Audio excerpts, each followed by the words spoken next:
Estamos de volta com mais um episódio de ADV Cast. Quero pedir para você que assiste e gosta do nosso conteúdo que se inscreva nos nossos canais do YouTube, ADV Cast e ADV Cortes, onde você vai acompanhar mais de perto o nosso trabalho. Vou pedir para você também curtir, comentar e compartilhar os nossos vídeos com os teus amigos e as tuas amigas. E sigam a gente também no Instagram, @_ADVCast. É só procurar que vocês vão ver a gente. Hoje nós estamos com um convidado aqui especial, Marcelo Brabo, um cara aqui da advocacia que é exemplo, referência para todos nós. Marcelo, seja muito bem-vindo. É muito bom ter você aqui hoje no ADVCast para bater um papo, para a gente saber um pouco da tua história. Cleto, amigo, só tenho a agradecer o convite, agradeço aos amigos do ADVCast, e é uma grande oportunidade que a gente tem, não apenas para poder nos encontrarmos, que apesar de vivermos na mesma cidade, no mesmo estado, a nossa profissão ela termina nos consumindo muito e às vezes há desencontros, inclusive com amigos de velhas datas, como também a oportunidade da gente poder se conhecer um pouco melhor. Nesse momento aqui grande, aqui descontraído, como sempre, onde já passaram nessa bancada aqui vários amigos. Eu estava até me recordando recentemente que assisti há pouco tempo o Dr. Diógenes Tenório, que foi uma conversa maravilhosa, amigo Fernando Falcão e tantos outros aqui que passaram e trouxeram grandes histórias e contribuição. Marcelo, é impressionante bater um papo com essa turma, viu? A conversa com o Diógenes foi tão intensa e tão emocionante que só sabe quem estava aqui. Que a gente esqueceu até de conversar sobre a passagem dele pelo NCCO, não é? Talvez até, eu não sei por qual razão, foi natural, foi orgânico, como a gente fala no mundo da internet, né? Porque a história de vida dele, a vinda dele para cá, aquele caso do Tobias, o assassinato do Tobias, aquela luta lá contra os calheiros e tal. Então, assim, a gente simplesmente esqueceu porque a gente foi contaminado por essa atmosfera, né? Fernando também trouxe muita história boa, coisa que ninguém sabia, que ele quase foi preso em Londres porque foi confundido com um iraniano. Então, enfim, tem muita história boa e eu sei que contigo vai ser a mesma coisa, né?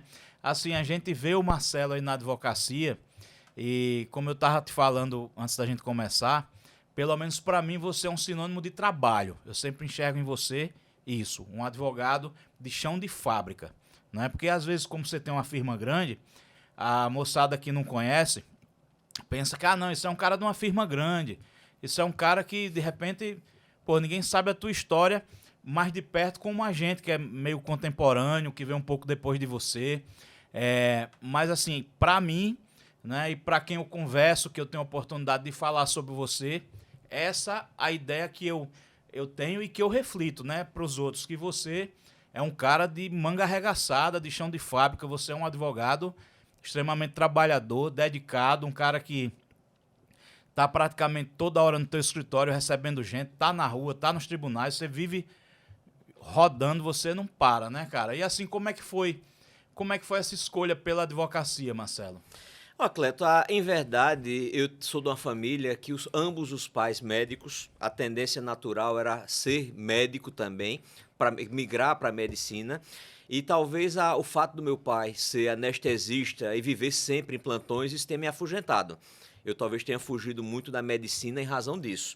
E eu tive a oportunidade, quando tinha 15, 16 anos, aquele momento que é natural da dúvida do jovem do que fazer. Meu pai me levou para uma cirurgia e terminaram deixando o paciente de lado naquele momento para poder me atender, porque eu desmaiei. E aí eu tive convicção de que não dava para medicina e como nunca gostei da matemática, sempre era uma área que eu tinha minhas dificuldades, minhas limitações, até porque eu vivia geralmente mais enfronhado nos livros de história, sempre gostei muito, português, redação. Então, naturalmente, migrei para o direito e terminei fazendo um vestibular no segundo ano naquele momento que você podia fazer um teste, e posteriormente fiz 2 vestibulares, um primeiro que foi na Universidade Católica de Pernambuco, no mesmo ano, passei, e posteriormente na UFAL. E tinha até a vontade de estudar fora, em Pernambuco. Mas meu pai sempre foi uma figura que concentrava muito, que queria muito a família próximo. Disse, não, você vai estudar em Alagoas. E é muito melhor você estudar numa federal do que numa particular. E assim foi quando o Marcelo começou a enveredar para o lado do direito. Assim, na faculdade, tu já tinha alguma ideia, Marcelo? Vai ser advocacia ou pensava em concurso? Desde o início, a advocacia. Nunca em concurso. Eu fui assim também, sempre, desde o princípio, nunca olhei para a carreira pública nenhuma, sempre fui encantado com a advocacia. Né? Depois ali eu não sabia se eu queria advogar, porque o cara termina às vezes sem... É natural. Não tem um norte, assim, você fica meio bambo, né? Mas desde o começo eu sempre pensava que se eu fosse seguir alguma carreira... Tanto que a minha advocacia. turma começou com 35 alunos, a gente terminou conseguindo, que era regime de créditos, acabar antecipado. Eu fiz um curso de Direito em 4 anos, junto com outros colegas, acabamos 15. Houve um concurso na época para Ministério Público e a gente tem, dentre aqueles da turma, 10 promotores. E eu não fiz, eu fui apenas dos 3 que não fizeram concurso naquela oportunidade. Porra, assim, aí quando tu terminou, tu já começou a advogar. Como é que foi esse início aí? Na verdade, a advocacia já começou, quase que de fato, quando estudante. Porque comecei a estagiar, na época, com o doutor Zé Areias, com o doutor Nabu, e a partir dali a minha convicção foi reforçada, de que eu era advogado, de que eu ia me fazer advogado e que eu queria aquilo para a minha vida. Tu teve, assim, então, um ninho bom, né? Porque você tá ali perto do Areias Bulhões, do Nabor Bulhões, você tinha um capital jurídico assim, da advocacia muito grande, né? Político também, né, Marcelo? Porque assim, de política de classe, né? Demais. Peguei já o doutor Nabu já no momento um pouco afastado de Alagoas. Ele estava naquele momento já da transição para Brasília e talvez não me deu mais referências em razão dessa transição. Mas vi muito o doutor Zé Areias, apesar de ter galgado e passado por vários cargos, sempre naquela advocacia diuturna, de chegar de manhã no escritório e sair à noite do escritório. Isso, acho que tu pegou muito isso pra você, né? Muito, e motivou, né?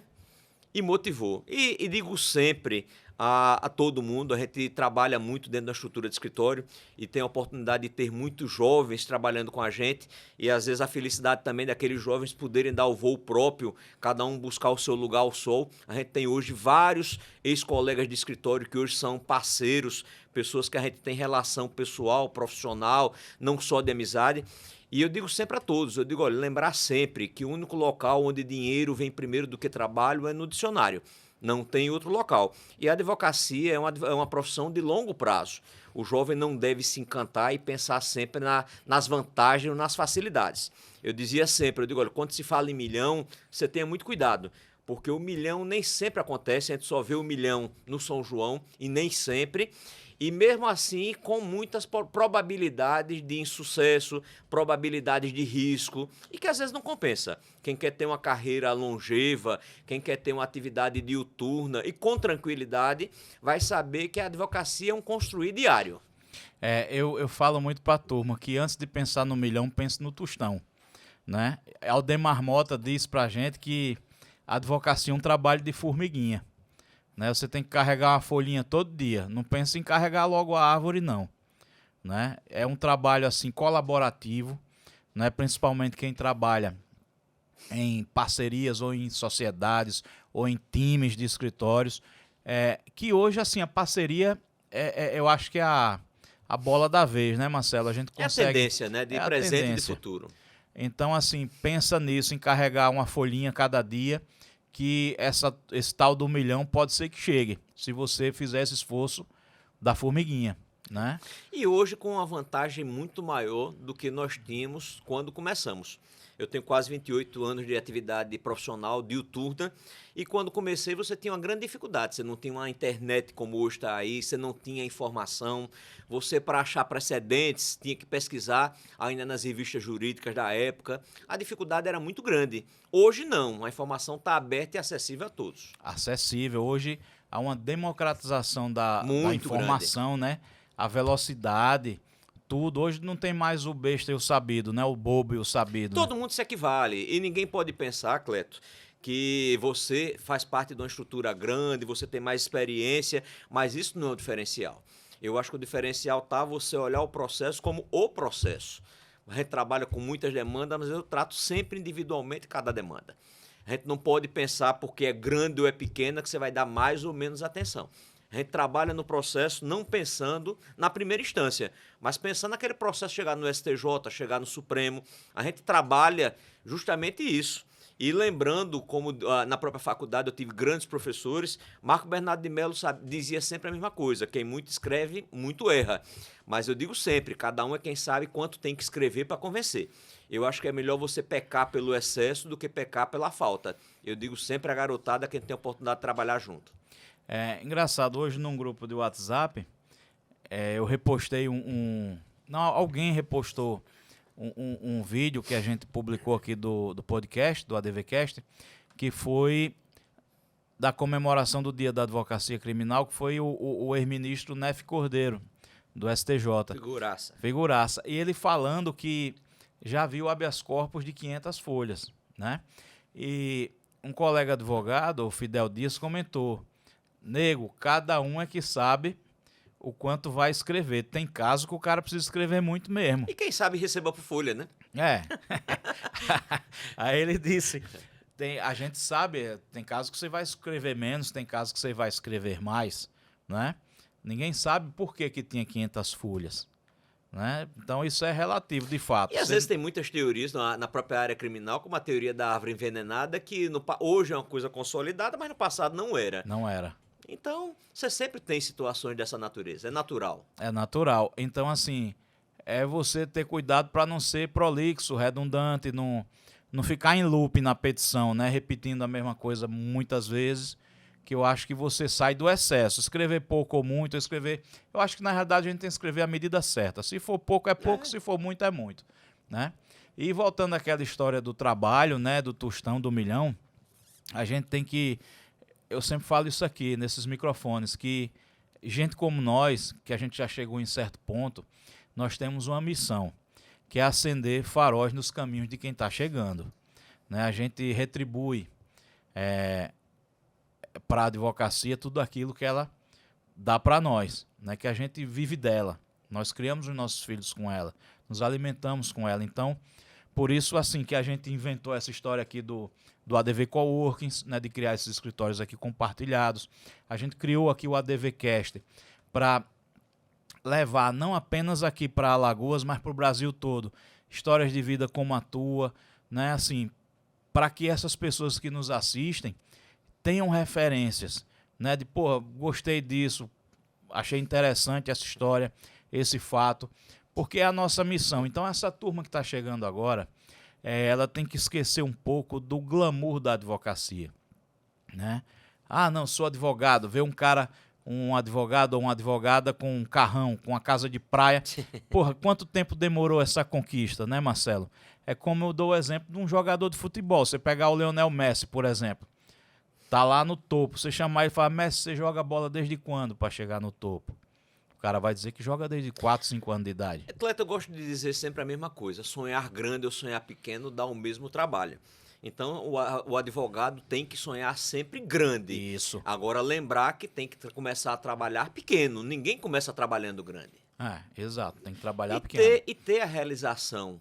Eu acho que, acima de tudo, eu gosto de dizer sempre a mesma frase, que profissão é vida. Então, a pior coisa é você estar trabalhando naquilo que você não se realiza. Eu sou advogado não apenas de vocação, mas de coração. E me realizo cada vez, continuo a me realizar com a vitória, eu sinto com a derrota, eu me realizo quando você pode auxiliar alguém a crescer, é uma coisa natural. Criamos uma política de escritório que talvez não seja uma política comum em Alagoas.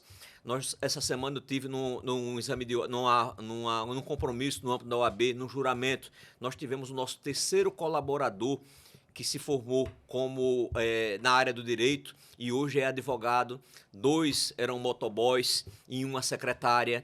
Então isso para a gente satisfaz e enriquece muito mais do que a parte financeira. Muito mais. Eu digo a todo mundo a mesma coisa, olha, não é que o dinheiro não pode e não comporta desaforo. Mas, acima de tudo, tem a realização pessoal, profissional, você fazer o que gosta, você ter o desafio. Até porque, por exemplo, eu sempre fugi de concurso público, talvez por um grande medo que eu tinha, que era o medo da monotonia, que era você ficar na mesma coisa, fazer a mesma coisa, não ter um desafio. Eu sou movido naturalmente à adrenalina. Eu, como continuo a dizer a mesma coisa, talvez eu seja um dos advogados que comecei, talvez, de cabeça para baixo. Por quê? Minha primeira demanda, minha primeira sustentação oral, na época, recém saído da universidade, passei no exame de ordem, tinha possibilidade de utilização do estágio, mas eu teria que passar mais um ano fazendo estágio. Resolvi submeter, a OAB de Alagoas fez, excepcionalmente para minha turma, exame de ordem. Passei e, ingressando na administração do Porto de Maceió, onde eu tive a oportunidade, durante mais de 12 anos, de estar no jurídico e chefiar o jurídico da administração do Porto, tive uma sustentação oral, minha primeira sustentação no Supremo Tribunal Federal, onde eu não tinha sequer assistido sustentações no Tribunal de Justiça de Alagoas, que não era uma coisa comum naquela oportunidade. A única sustentação oral que eu tinha assistido era no recém-aberto TRT da 19ª Região, que era uma condução totalmente diversa. Me lembro como hoje, quando lá cheguei, novinho, relator o ministro Moreira Alves, mas que me acolheu muito bem, inclusive orientou, e aquilo para mim nunca saiu da minha mente. Eu acho que eu lembro dessa época tua aí. Bem no começo, assim. Eu fazia faculdade, eu tava terminando alguma coisa. Eu lembro que... As coisas na minha vida aconteceram de uma maneira inversa. Eu passei uma temporada, não fui professor, estive professor, ensinei na graduação por quase 8 anos e na pós-graduação por mais 3 ou 4 anos, mas eu comecei com 22 anos de idade. Minha primeira turma, convidado pelo saudoso amigo Hebel Ferreira, eu ensinei no CERMAC Processo Civil 3 e consegui, naquele momento, acabar execução, cautelar e procedimentos especiais. E o Hebel me chamou de aperreado, disse: Marcelo, pelo amor de Deus, ninguém nunca acabou numa turma execução, cautelar e procedimentos especiais. Vá devagar. Diminui essa adrenalina, diminui né? a adrenalina, a velocidade. Porque daqui a pouco eu estou aqui suscetível a reclamações. E eu não entendia e digo, Hebel, mas não é pra gente dar o assunto todo? Ele disse, mas nunca ninguém deu. Eu digo, mas sempre tem o primeiro. Ô Marcelo, essa sustentação aí do STF, você lembra dela? Assim, qual era o caso? Era planos governamentais, uma briga ainda de uma ação rescisória na URV, não me lembro qual delas era.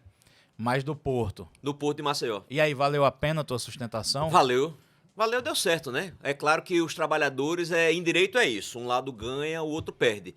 Infelizmente, tive que retirar direito de alguns trabalhadores, mas que é uma coisa que... Não, quem retirou não foi tu. Mas foi a justiça, eu fui um instrumento naquela oportunidade. Mas que, posteriormente, o Supremo terminou pacificando e aquela URV especificamente, ao contrário de outras, terminaram realmente sendo reconhecido que não deveria haver o pagamento. Então, foi um negócio que marcou muito na tua carreira, né? Marcou. E tive, Cleto, oportunidades, porque as pessoas hoje me conhecem, o Marcelo Brabo, como se fosse advogado eleitoral.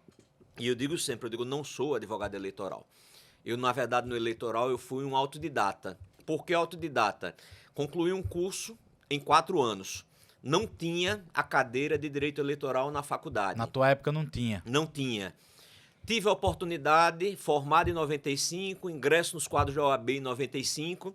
Em 96, em razão de uma pessoa conhecida, que foi deputado federal, ocupou vários cargos, me chega numa sexta-feira no escritório, amigo lá, doutor Zé Areias, e disse, eu estou com uma demanda eleitoral.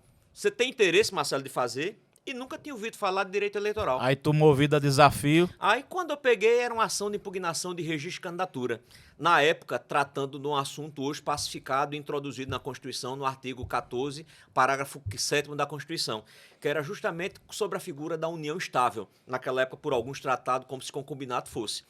E aí, aceitei, acertei os honorários, levei a primeira grande lição que todo mundo no direito eleitoral precisa aprender. Essa pessoa me pagou na oportunidade metade do que eu tinha cobrado, e eu felicíssimo, um garoto, 22 anos de idade, e ele me disse, você cobrou errado. Eu digo, cobrei errado? Disse, cobrou errado. Eu digo, fulano, por que eu cobrei errado? Ele disse, você cobrou errado. Esse eu não estou entendendo. Me explique o porquê cobrei errado. Ele disse, para o político você cobra o dobro. Eu digo, continuo sem entender. Você está querendo sugerir que não vai me pagar os outros 50%? Ele disse, não, sugeri não. Me dê um papel aqui que eu vou botar. Não vou lhe pagar os outros 50%. Você deveria, inclusive, me devolver os 50% que você recebeu? Eu digo, devolver? De jeito nenhum. Então, foi a primeira grande lição. E, em razão disso, a gente criou uma sistemática que a nossa inadimplência no direito eleitoral é quase que zero. E aí, saindo, fui almoçar, eu digo, eu vou na livraria Caeté. Era a única livraria que nós tínhamos no estado de Alagoas. Ver se acho alguma coisa de direito eleitoral. Nunca tinha lido uma linha. Não sabia nem o número da lei que regrava o Código Eleitoral. Comprei na Caeté, voltei para o escritório e comecei a folhear. Aí achei aqui um capítulo no mestre Fávila Ribeiro que falava sobre a ação de impugnação de registro de candidatura. E logo em seguida ele dava um tópicozinho dizendo que no eleitoral, após o início do processo eleitoral, os prazos contavam dia de sábado e domingo. E aí quando eu peguei a citação, eu digo, epa, se for dessa forma, esse prazo vai expirar no domingo. E eu estava na sexta-feira. E não tinha quem pudesse me esclarecer, até porque nunca tinha advogado no direito eleitoral, não tinha nenhum conhecido que tivesse nenhum advogado networking nessa no área, direito né? eleitoral. O que é que me veio à memória? Um amigo, Roberto, filho do saudoso Dr. Zoroastro Bezerra, que foi diretor do TRE durante longo tempo. Aí eu digo, Roberto, a gente falava naquela época, nem telefone de celular tinha. Liguei para o escritório onde ele trabalhava e digo, Roberto, eu preciso de uma ajuda tua. Eu preciso falar com o doutor Zoroastro. Ele disse, por quê? Eu digo, rapaz, assumi uma demanda e eu não sei como é que eu conto esse prazo. E aí o doutor Zoroastro me recebe e me explica. Disse, não, meu filho, o prazo é domingo. Eu digo, doutor Zoroastro, e como é que eu vou fazer? Funciona o cartório. Era na cidade de Porto Real do Colégio. E aí, o doutor Zoroastro me deu o telefone na época do cartório eleitoral. Eu consegui falar na tarde da sexta-feira e no domingo eu protocolei. E talvez a minha maior experiência, porque fiz uma audiência de 2 dias, ouvindo testemunhas, o parecer do Ministério Público de um amigo meu que tinha estudado comigo, que deu uma pancada sem precedentes, o juiz, doutor Nelson Tenório, uma sentença de arrasar, meu cliente, virtual prefeito da cidade, não seria candidato em razão da decisão, recorremos para o TRE, quando cai no TRE, relatoria do grande professor de todos nós, Marcos Bernardo de Mello, que na época era juiz eleitoral. Eu digo, pronto, com o professor Marcos, eu vou ter uma probabilidade maior do que os outros. Quando menos espero, perdi por unanimidade no TRE. Entrei com recurso especial eleitoral, que não sabia nem, para mim, quando falava recurso especial, para mim era um bicho naquela oportunidade. Tudo certo, subiu o recurso para o TSE. Quando falta 2 dias para a eleição, meu cliente liga aperreado, diz, doutor, o meu nome não vai ficar nas cédulas. Na cédula. Naquele tempo, eleição de cédula. Meu nome não vai ficar na cédula. O boato na cidade que o meu nome não vai ficar na cédula. Aí lá vou eu pensar e quebrar a cabeça do que poderia fazer. Se preparo naquela oportunidade uma ação cautelar para emprestar efeito suspensivo ao recurso, que na verdade hoje o efeito é compulsório, você continua na urna, mas naquela oportunidade tinha essa discussão. E protocolei de madrugada, na quinta-feira, na antevéspera da eleição. Na sexta-feira de manhã eu recebo o fax de volta com a decisão do ministro Dérino da Silveira, concedendo a liminar. E o nosso cliente ganhou a eleição naquela oportunidade e ficou na pendência do julgamento por parte do TSE. Aí foi naquela oportunidade, quando trabalhei em parceria com o doutor Nabu, já foi doutor Nabu que atuou, que naquela oportunidade ainda trabalhava no direito eleitoral, E ele me disse, no finalzinho de novembro, a boa notícia que havíamos ganho por unanimidade. Então, aí começou o Marcelo no direito eleitoral. Pô, que nascimento, hein, Marcelo? E como tudo na tua vida, com muito trabalho, né? Não foi fácil. Não. Né? É importante a gente mostrar esses casos para a turma ver que a advocacia dá trabalho, é feita de muito trabalho. Né? Interessante isso daí, que você pegou uma ação na era analógica, né? Ou seja, que você não tinha um processo eletrônico, que você tinha que, no cartório eleitoral, muitas vezes com uma instalação precária, numa cidade do interior longe, muitas vezes com a estrada ruim, né, esburacada e tal.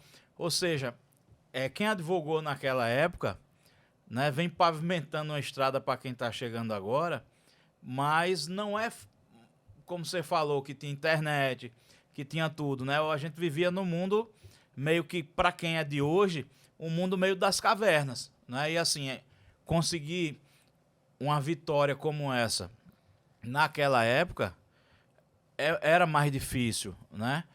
Tipo, tudo era mais difícil, transporte, voo, Tudo. infraestrutura, tudo, telecomunicações, tudo mais E difícil. principalmente a informação. A informação. Né? Você recebeu um negócio, uma decisão cautelar via fax. Né? Ó que coisa, muitos hoje não sabem nem o que é fax. Né? O meu filho, a gente viajou a São Paulo uma vez, ainda tinha na rua uns orelhões da Telefônica. Aí o meu filho falou, papai, o que é aquilo? Aí eu falei, um orelhão. Ele começou a rir. KKK, orelhão? Eu falei, orelhão é um apelido. Mas na realidade é um telefone público, aquilo funciona como uma espécie de cabine para você, de repente, não tomar uma chuva, para dar uma acústica melhor para você ligar. Ele, pô, papai, que troço... Eu falei arcaico, né? Ele falou isso, a palavra é essa, arcaica. Né? Ô Marcelo, e assim, no eleitoral, tu já pegou alguma eleição pegada mesmo, eleição bruta, uma eleição difícil de fazer? Inúmeras.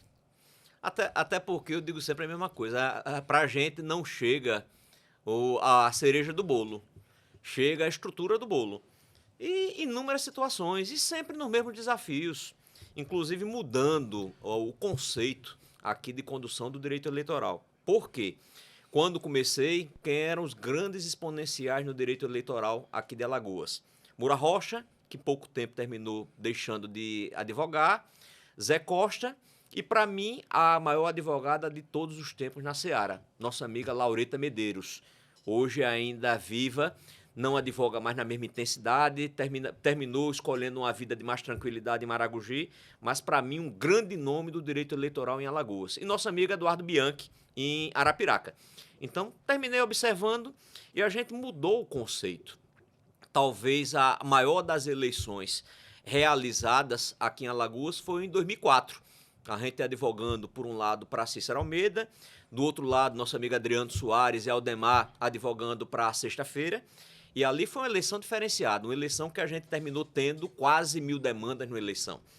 Até então, as demandas eram contingenciadas. Eram números específicos, era impugnação de registro de candidatura, uma ou outra demanda de propaganda eleitoral, um recurso contra a diplomação que não dava resultado algum, uma ação de impugnação do mandato eletivo que às vezes acabava o mandato e não era julgado. Era o direito eleitoral em Alagoas. E a gente mudou aquele conceito. E acho que a partir dali surgiram escritórios de direito eleitoral, porque até então não existia isso. Tanto que o Adriano começou numa estrutura bem menor, advogando por Sexta-feira, e era a situação, porque o Sexta-feira apoiado pela ex-prefeita Cátia Borne. E estava como prefeito, né? Estava como prefeito naquela oportunidade, e a gente mudou o conceito e terminou introduzindo uma forma nova. Mas no direito eleitoral sempre com muitas emoções. Oportunidades como a gente teve, por exemplo, em Traipu, de caçar um prefeito, perdemos em primeira instância, perdemos no TRE e ganhamos no TSE, caçamos na oportunidade o prefeito Marcos Santos, fomos para uma eleição altamente ranhida, complicada, uma eleição que o juiz eleitoral era Domingos Neto, hoje desembargador eleitoral. Quando chega 4 horas da tarde, o Neto me liga, mas só precisa falar com você com urgência. Quando chego lá, ele disse, o clima está muito ruim. A tendência natural é que o candidato de vocês vai perder a eleição. E eu não posso, nem tenho estrutura para salvaguardar a vida sua e dos colegas advogados. 10 para as 5, encerrando a eleição, a gente partiu, escoltado por um carro de polícia até o trevo de Arapiraca. Mas mesmo assim, sobre ameaça, rojões soltando na cidade, a vida do advogado, natureza naturalmente é essa. Em Alagoas aqui do passado, com muito mais razão. Hoje você não tem mais esses atos de violência. Mas antigamente você tinha intimidação, você tinha ameaça. Inúmeras vezes fui alvo de ameaça. Principalmente quando você lida numa área que você tira o maior bem do político, que é o mandato eletivo. E assim, como a gente se referiu que é a era analógica, leia-se aqui em Alagoas a era dos coronéis, né, que tinha muito nas cidades do interior. Muito. Os caras que tinham o poder, mas tinham poder exercido mediante violência. Né? Tinha muita violência no interior. E com causos, Cleto, interessantíssimos. Por exemplo, a eleição de 2004, em Arapiraca, nós impugnamos o hoje prefeito Luciano Barbosa, entramos com a ação de impugnação de registro de candidatura, e havia uma discussão naquela oportunidade se o Luciano era ou não companheiro da ex-prefeita Célia Rocha, e tivemos talvez a maior audiência do estado de Alagoas, hoje relembrada de maneira costumeira, sempre quando eu encontro com o desembargador João Luiz, que era juiz eleitoral em Arapiraca, e com o doutor Walter, pai da nossa amiga Márcia, vice-presidente da OAB de Arapiraca, Acioli, que sempre lembram. Primeiro dia de audiência, a gente teve 12 horas de audiência. No segundo dia, mais 10 horas de audiência. No segundo dia de audiência, terminamos chamando como testemunha referida um padre da cidade que teria dado possivelmente uma bênção ao casal. E quando menos esperam, a audiência marcada de 8 horas, sai um jornalzinho de um dia para o outro, jornal inclusive da empresa do Adoniran Guerra, com uma figura conhecida em Arapiraca, e saiu a foto do padre dizendo que ele ia depor. Eu cheguei cedo, 7h30 no cartório eleitoral, então deixei o jornalzinho dobrado no local onde a testemunha ia depor. E aí chegou o padre, primeira coisa, veio com ele mais 20 padres. Quando eu entrei na sala, eu digo, tá danado, hoje eu vou ser excomungado, né? Nosso amigo Luciano Guimarães do outro lado. E quando começou a audiência, eu fiz, doutor João, eu tenho uma pergunta a lhe fazer. E doutor João, aquela figura ímpar, de um coração enorme, folclórica, doutor João virou para mim e fez, doutor, o senhor já viu o juiz responder pergunta? Eu digo, doutor João, deixa eu fazer a pergunta e o senhor depois me diz se responde ou não. Eu digo, doutor João, olha, eu não tenho nada contra os padres que estão aqui, mas ontem o doutor José Ventura, que é presidente da OAB, esteve aqui e o senhor não deixou o doutor Ventura participar da audiência ao argumento de que o processo está em segredo de justiça. Eu não faço questão que o senhor tire o segredo de justiça. Agora, se o senhor mudar de ideia, pelo menos ligue para o doutor Ventura. Se ele quiser passar hoje aqui, ele passa. Aí o doutor João olhou para mim e fez, e não é que o senhor tem razão? Se eu não deixei o doutor Ventura, eu não posso deixar os padres. Então, todo mundo para fora. Então, eu digo, certamente hoje eu vou ter a minha primeira excomunhão, né? E assim foi, né? Fizemos uma audiência muito interessante, muito ranhida. Na hora da saída do fórum, a multidão toda na frente. Eu digo, eu não vou sair, que certamente vou levar uma pisa, até porque nós éramos oposição. Aí eu digo, doutor João, eu só saio com o senhor. Então a gente teve que aguardar o Pelopes para sair novamente escoltado. O batalhão especial da polícia. Batalhão especial da polícia. E essa é a vida de advogado. Você já teve algum candidato, Marcelo, cliente teu, que durante o processo eleitoral foi assassinado? Não tive não. Tive candidatos ameaçados, tive inclusive candidato que levou tiro, mas não tive esse infortúnio de ter ninguém. Conta essa do tiro pra nós, Marcelo. Eu já nem me recordo muito porque essa campanha era no ano de 2000, faz muito tempo. Mas, na verdade, a briga dele foi familiar, não teve viés. A ver com a eleição. Não, teve não. Só foi o momento que aconteceu, que era no momento eleitoral. Interessante. Quem advoga assim tem muita história para contar. Né? Esse caso de Arapiraca mesmo, você falou a multidão na porta, porque apesar de ser uma cidade, vamos dizer, de porte médio, uma cidade que é a segunda do estado, mas ainda é uma cidade do interior. Muito. Né? E tive, Cleto, algumas situações que poucos tiveram. Por exemplo, no ano 96 mesmo, Eu advogava quando entrei no Porto, conheci a época deputado Augusto Farias. O deputado Augusto era pré-candidato a prefeito de Maceió, terminou não sendo candidato naquela oportunidade em razão do falecimento do irmão, do PC Farias, e eu advogava partido. E tudo certo que ele seria o candidato, já estava tudo mais ou menos desenhado. Aí a morte do PC Em razão meio que da morte atrapalhou. do PC, mudou tudo substancialmente e coube a mim e o à época secretário do partido, Márcio Lessa, conduzir toda a situação relativa à convenção, escolha de candidatos. A gente tinha que cortar 10 candidatos a vereadores numa disputa ranhidíssima, com nomes aí exponenciais conhecidos. Ali nasceu Dudu Holanda, Cabo Luiz Pedro, Rita Correia, Marco Barbosa e tantos outros. E uma coisa inusitada que eu não tinha conhecido em política. Um certo candidato ainda vivo, na oportunidade, quando entrou na sala do partido onde se localizava, pegou a porta e fechou. A chave estava na porta, eu digo, esse negócio não está bom. E daqui a pouco começou a discussão, quem cortava, quem não cortava, e pistola para cima, para tudo que era lado, candidato embaixo da mesa.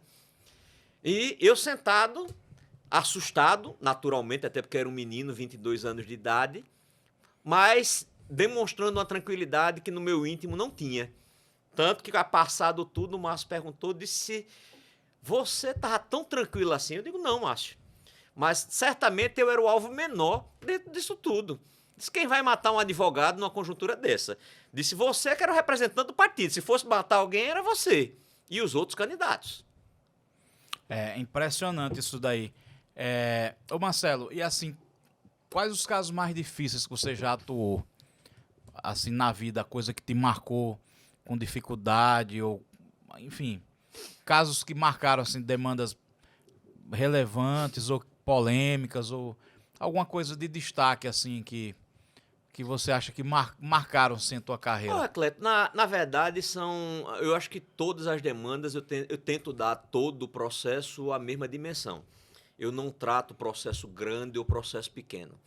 E acho que a obrigação nossa é tentar dar ao processo a maior viabilidade possível.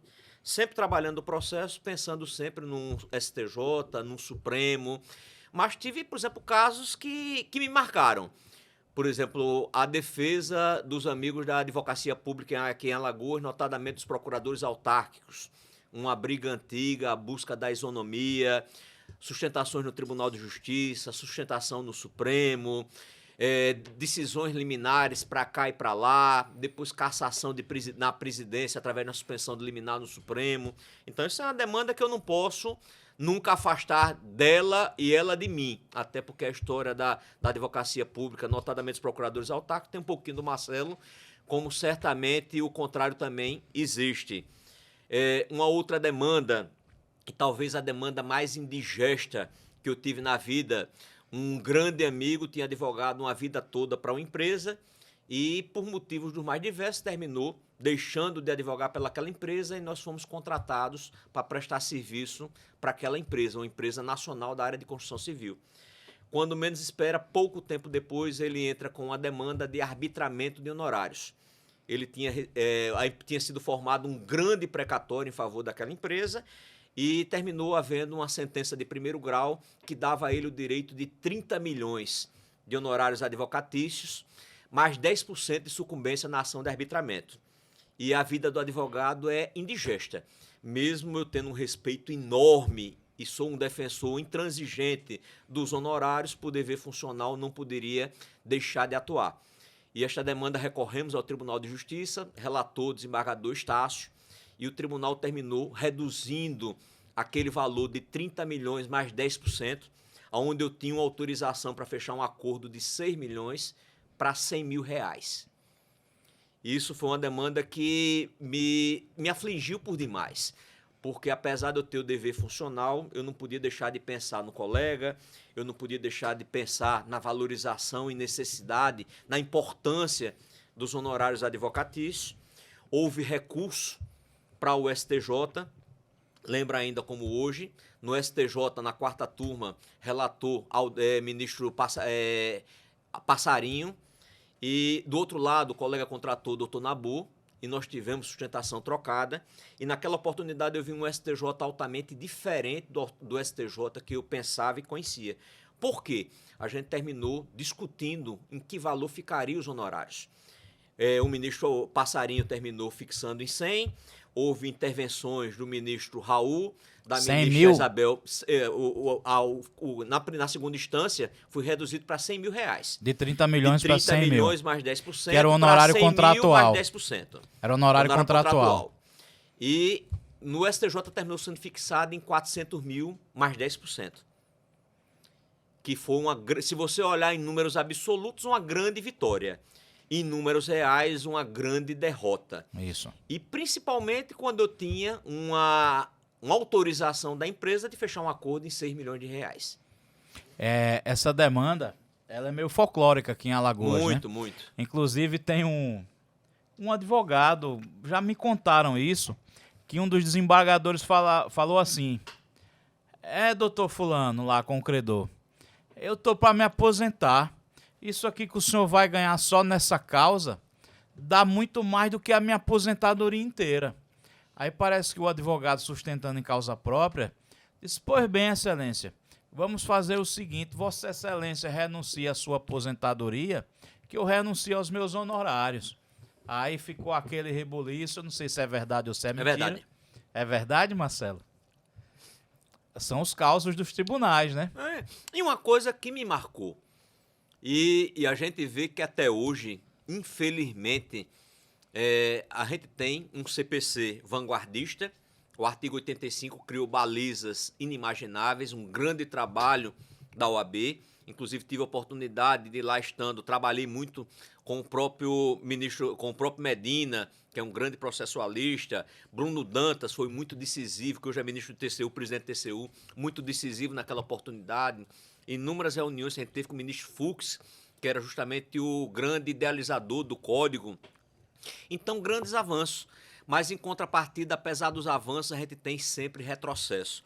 O STJ, em razão de um grande trabalho da OAB, terminou fixando a obrigatoriedade de cumprimento do artigo 85, como se coloca hoje, e a ministra, advinda da advocacia, hoje presidente do STJ, Maria Tereza, terminou há pouco tempo atrás admitindo um recurso extraordinário para discutir justamente se é aplicável ou não, ou se você pode aplicar novamente a equidade, o que é um absurdo sem precedentes. Que é um absurdo. Tem um tema, né, um número do tema do STJ, que essa questão da equidade é que quando a causa tiver um valor relevante, que consiga, que tenha um interesse econômico envolvido, os honorários têm que ser fixados dentro dos parâmetros do 85, sem ser por arbitramento, né? Sem ser por equidade, não é isso? Isso mesmo. E tem um tema, tem um número esse tema, eu esqueci, a gente falava muito nele na campanha do 5º, né? Eu esqueci desse tema, o número dele, mas a gente... Mas é as idas e vindas, né? Infelizmente nós temos uma legislação nem sempre tão esclarecedora e fortalecida, e eu digo sempre, o retrato da justiça é o retrato do momento, de quem conduz. De quem conduz. Porque assim, a lei, quando muita gente fala que a lei brasileira é falha ou é fraca ou não sei o que, eu falo, não, as pessoas que são. Né? Porque a lei é perfeita, a lei está ali. Tá. O artigo 85 é um artigo para a gente imprimir, botar na parede do escritório, dos fóruns, mas infelizmente ainda continua tendo mitigações e abrandamentos, né? Ô Marcelo, é a OAB, você falou na OAB agora, você foi conselheiro federal já, né? Fui conselheiro, na verdade eu fui um verdadeiro bedel dentro da OAB. Eu comecei junto com a minha atividade profissional desde 95 dentro da OAB e fui de tudo. Presidente de todo tipo de comissão, membro de comissão, ministro Humberto na época presidente, saía e rodava esse estado todo, a gente tratando aí sobre direito do trabalho, até porque eu comecei no direito do trabalho. Eu terminei migrando posteriormente para a área estadual, onde atuo muito no direito civil e no empresarial e também muito no direito eleitoral, mas comecei no direito do trabalho. Tenho um grande apreço, uma grande simpatia E agradeço muito a Justiça do Trabalho, que muito me ensinou, principalmente em audiência. Então saiu o estado de Alagoas todo, dando palestras. Eu me lembro como hoje, quando entrou o procedimento sumaríssimo no direito do trabalho. Andei muito com o ministro Humberto e um hoje procurador da República, o Erlan, aqui a gente conversando sobre isso. Posteriormente, fui eleito no segundo mandato do ministro Humberto para conselheiro estadual. E de conselheiro estadual, depois eu tive 3 mandatos consecutivos de conselheiro federal. E acho que dei para dar um pouco da contribuição. Até porque, até então, o Conselho Federal era muito distante da advocacia alagoana. Ninguém conhecia, ninguém sabia qual era a atividade. E alguns me dizem até hoje que eu cometi um grande ato falho, que foi divulgar o que era o Conselho Federal. Porque a partir dali começou a ter disputa e interesse para ser conselheiro federal, onde não existia. Tive a honra no Conselho Federal também de ocupar todos os cargos possíveis. Fui diretor da escola, fui diretor da editora OAB, presidente da editora OAB, fui o primeiro ouvidor do Conselho Federal, fui também o primeiro presidente aqui de Alagoas da Comissão Nacional da Jovem Advocacia. Inclusive, a discussão de quebra de cláusula de barreira saiu na minha gestão, relatoria do grande amigo Gustavo Freire, de Pernambuco. É claro que naquele momento era inconcebível você baixar o tempo para a candidatura, ninguém queria abrir mão, até porque era uma forma que você tinha de evitar o jovem dentro da OAB, mas graças a Deus isso foi modificado. Mas a sementinha nasceu naquele ano, longínquo ano de 2005. Ô Marcelo, você foi aqui em Alagoas quem mais ocupou o Conselho Federal 3 vezes consecutiva? Olha, até então tinha tido apenas 2. Eu acho que hoje o Felipe, por Alagoas, terminou tendo 4, salvo engano. Mas o Felipe teve 1 na suplência. Mas em titularidade eu acredito que iguais. Você gosta da política de classe, né? Gosto, apesar de hoje aposentado do exercício de cargos. Hoje eu ajudo sem cargo e sem mandato. Digo sempre a mesma coisa ao presidente Wagner, estamos sempre conversando. For necessário, estou ali para apagar incêndio, estou para dar minha contribuição. Não tenho qualquer receio, como nós tivemos um enfrentamento o ano passado, que foi uma grande vitória para a advocacia. Um grande membro de comissão terminou sendo a ele imputado a prática de um crime, injustamente a prática de um crime. Estivemos em Arapiraca, despachamos com o colega promotor, despachamos com a magistrada. E no final do ano, a grande notícia, que foi o arquivamento do inquérito deste colega e a propositura de uma denúncia em face da autoridade que abusou e que realmente terminou imputando o ato criminoso de maneira equivocada. Foi o caso do Roberto Do Moura? Roberto. Ele falou um pouco aqui pra gente. Foi um absurdo aquilo Absurdo ali, sem precedentes. Mas tenho a satisfação de, mesmo sem mandato, poder ter dado uma pequena contribuição. É importante a gente estar perto da advocacia, né, Marcelo? É como eu falei, a gente tem essa missão de acender esses faróis, de estar por perto. Inclusive, deixar a mensagem aqui para quem está começando, para quem está chegando. Procure estar perto da OAB, né?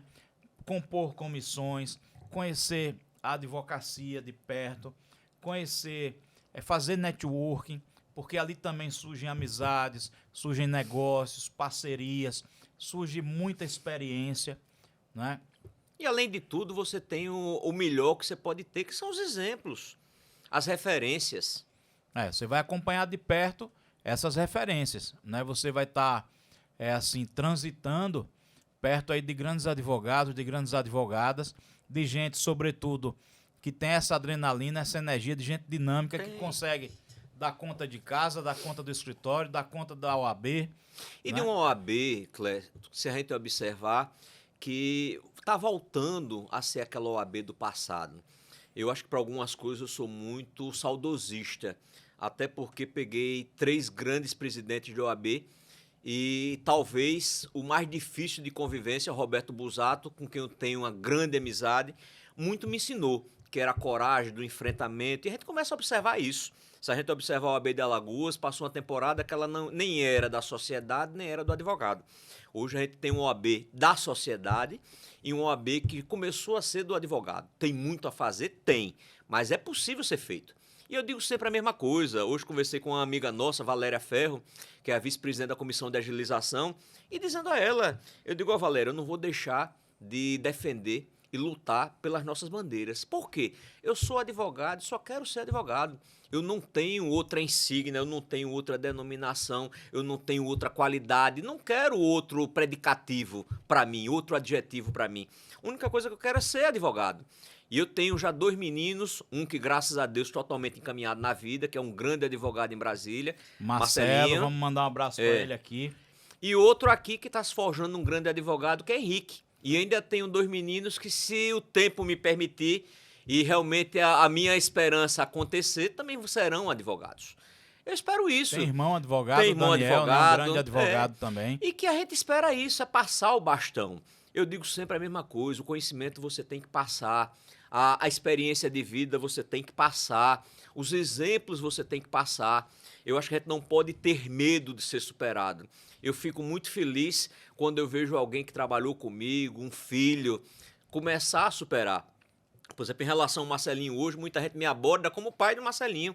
Antigamente, ele era meu filho. Hoje eu sou o pai, isso é natural. Faz parte do ser humano, isso dignifica, isso enaltece, isso engrandece.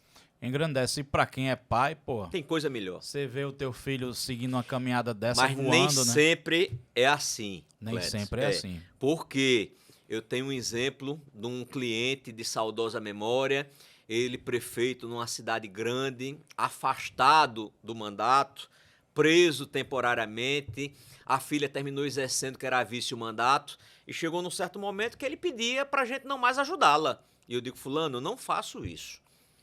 Eu, no momento que me comprometi, eu dei minha palavra, eu digo, não é do meu instinto, não é da minha natureza. Se eu não puder ajudar, prejudicar eu não vou. Eu prefiro perder o contrato, eu prefiro perder a amizade, mas eu não vou mudar e afetar a minha consciência. Ah, conheço esse caso aí. O prefeito era uma figura icônica de Alagoas, né? A gente conhecia bem de perto, né? Era gente boa, mas assim, como todo mundo tem... Tinha os seus defeitos, que é natural Tinha. em todo ser humano. Natural. E ele nunca pensou de uma filha poder superá-lo e ter um conceito maior do que ele naquela sociedade local e no estado. E isso abalou. Terrível. Ô Marcelo, você falou aí uma hora que assim, vocês mudaram tanto da prática eleitoral aqui, né? Eu tava hoje, assim, quando eu falei contigo de manhã, Marcelo, vamos gravar um podcast, bora, eu sou soldado, qual é a hora, vamos nessa.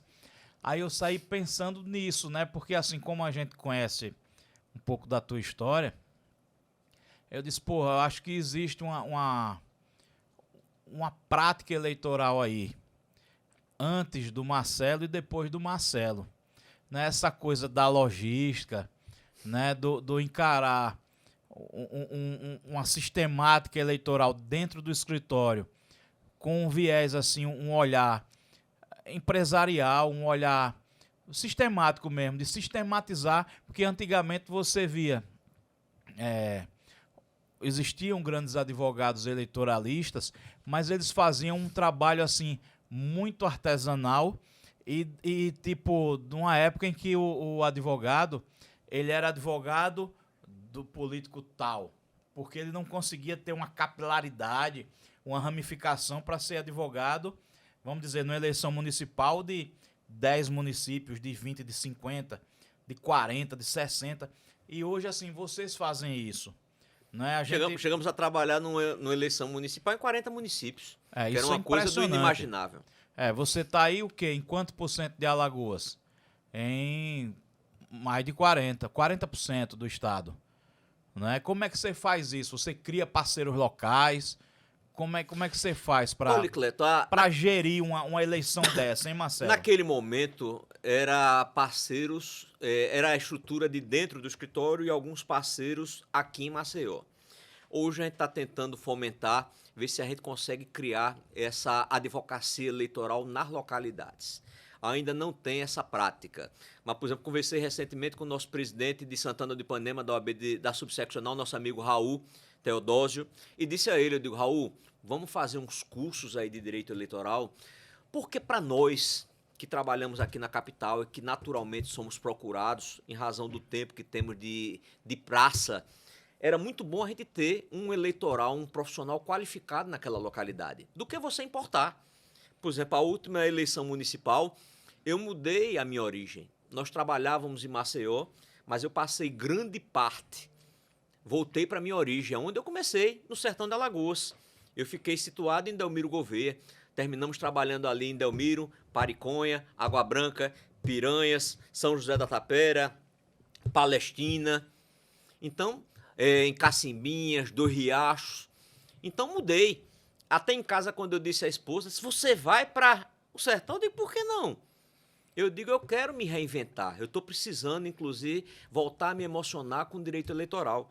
Porque aqui, o direito eleitoral, quando você trabalha na eleição de governador e na de prefeito de capital, que a gente vem fazendo sequenciadamente desde o ano 2004, você termina se concentrando muito no TRE. Então, é uma advocacia diferente, é a advocacia da sustentação, não é que isso não entusiasme, mas você não está no dia a dia, no riste, no balcão, resolvendo o problema local. Instruindo uma ação ali, né? Por exemplo, com coisas inusitadas. A mente do político, ela é pródiga. Eu estava na véspera da eleição, sábado, eleição no domingo, em Delmiro Gouveia, quando menos espera, o representante da coligação chega totalmente aperreado e disse, olha que coisa apareceu. E o que era? Eram as máscaras faciais naquele momento e com o chip dentro dela. E o candidato estava distribuindo as máscaras e pagando um valor e dizendo que aquele chip colocado dentro da máscara da pandemia, aquele chip iria identificar o voto. E a gente não sabia o que fazer. A magistrada era uma magistrada de fora, recém-chegada em Alagoas.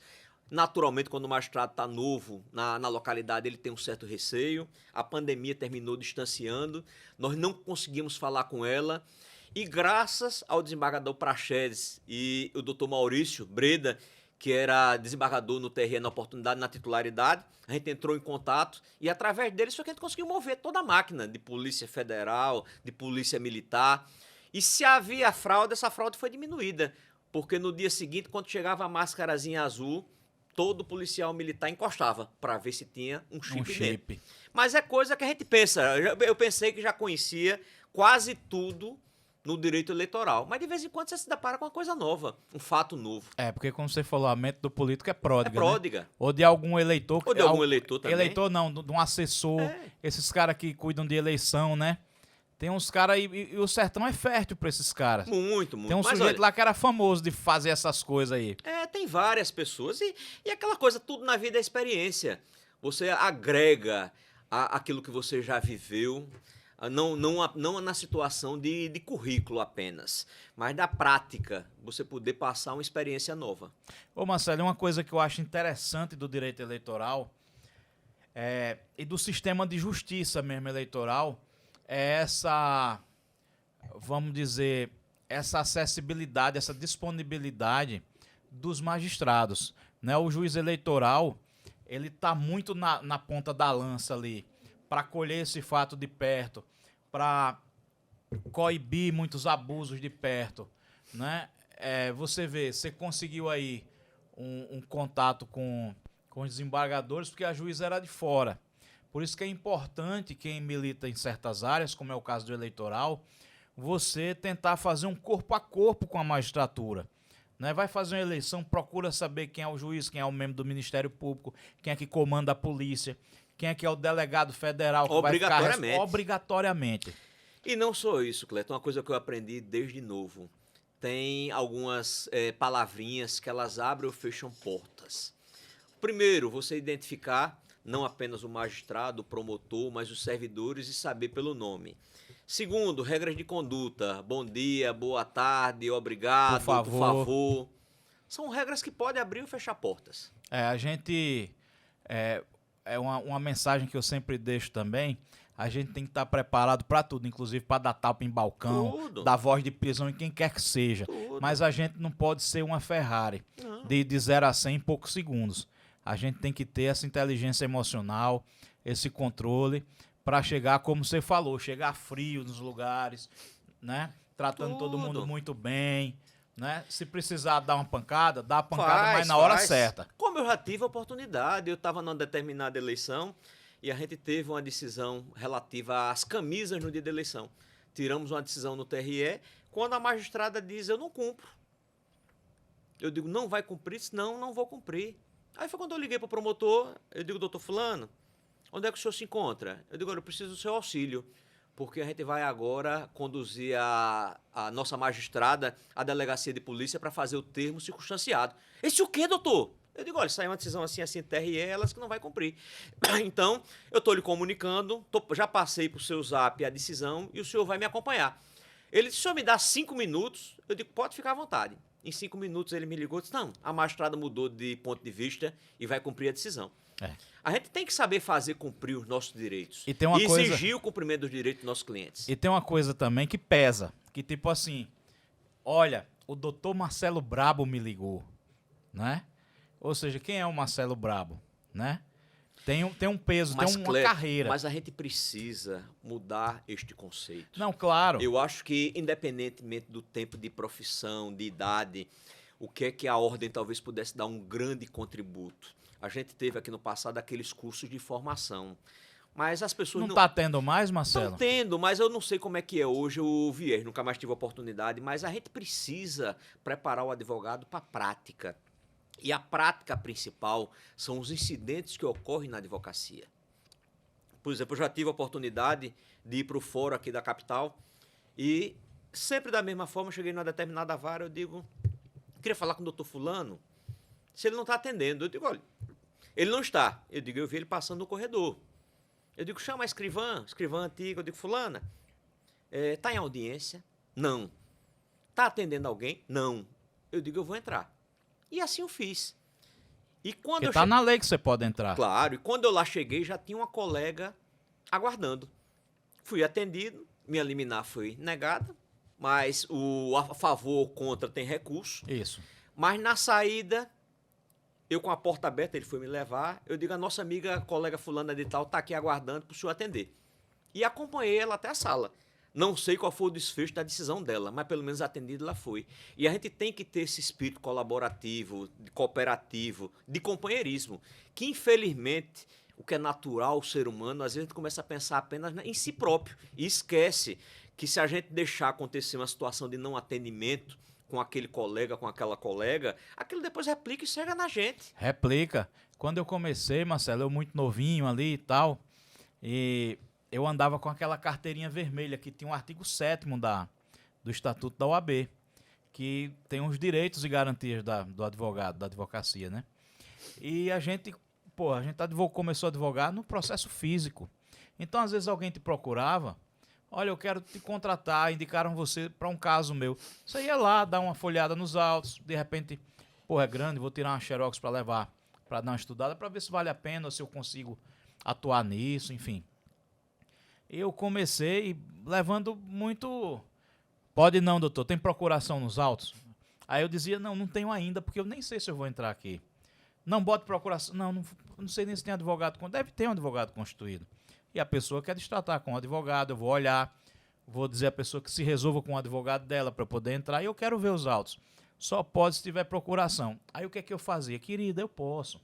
Ô, meu caro, eu posso. Veja bem, existe uma lei federal aqui que está em vigor, eu retirava aquela do carteirinha e lia. Mas quando eu ia ler, eu lia, Marcelo. Artigo 7º, são direitos do advogado. Eu discursava dentro da vara. Ficava todo mundo assim, ó. Porque você pega a turma de surpresa, no contrapé. Advogados velhos, Marcelo, antigos. Inúmeros. Assim, ó. E teve deles que fazia assim, vai, meu filho, vai. E eu lia e berrava na unidade. E batia no balcão. E quando eu terminava de ler, eu dizia, e você vai me trazer os autos agora. Senão o meu nível de linguagem com você vai mudar para a Corregedoria de Justiça. Aí lá vem. Isso acontecia muito com gente jovem. Serventuário recém-empossado. Aí lá vem, às vezes, uma escrivã velha, tarimbada. Meu filho, o que é que está acontecendo aqui? E aquela fala costumeira que sempre foi assim.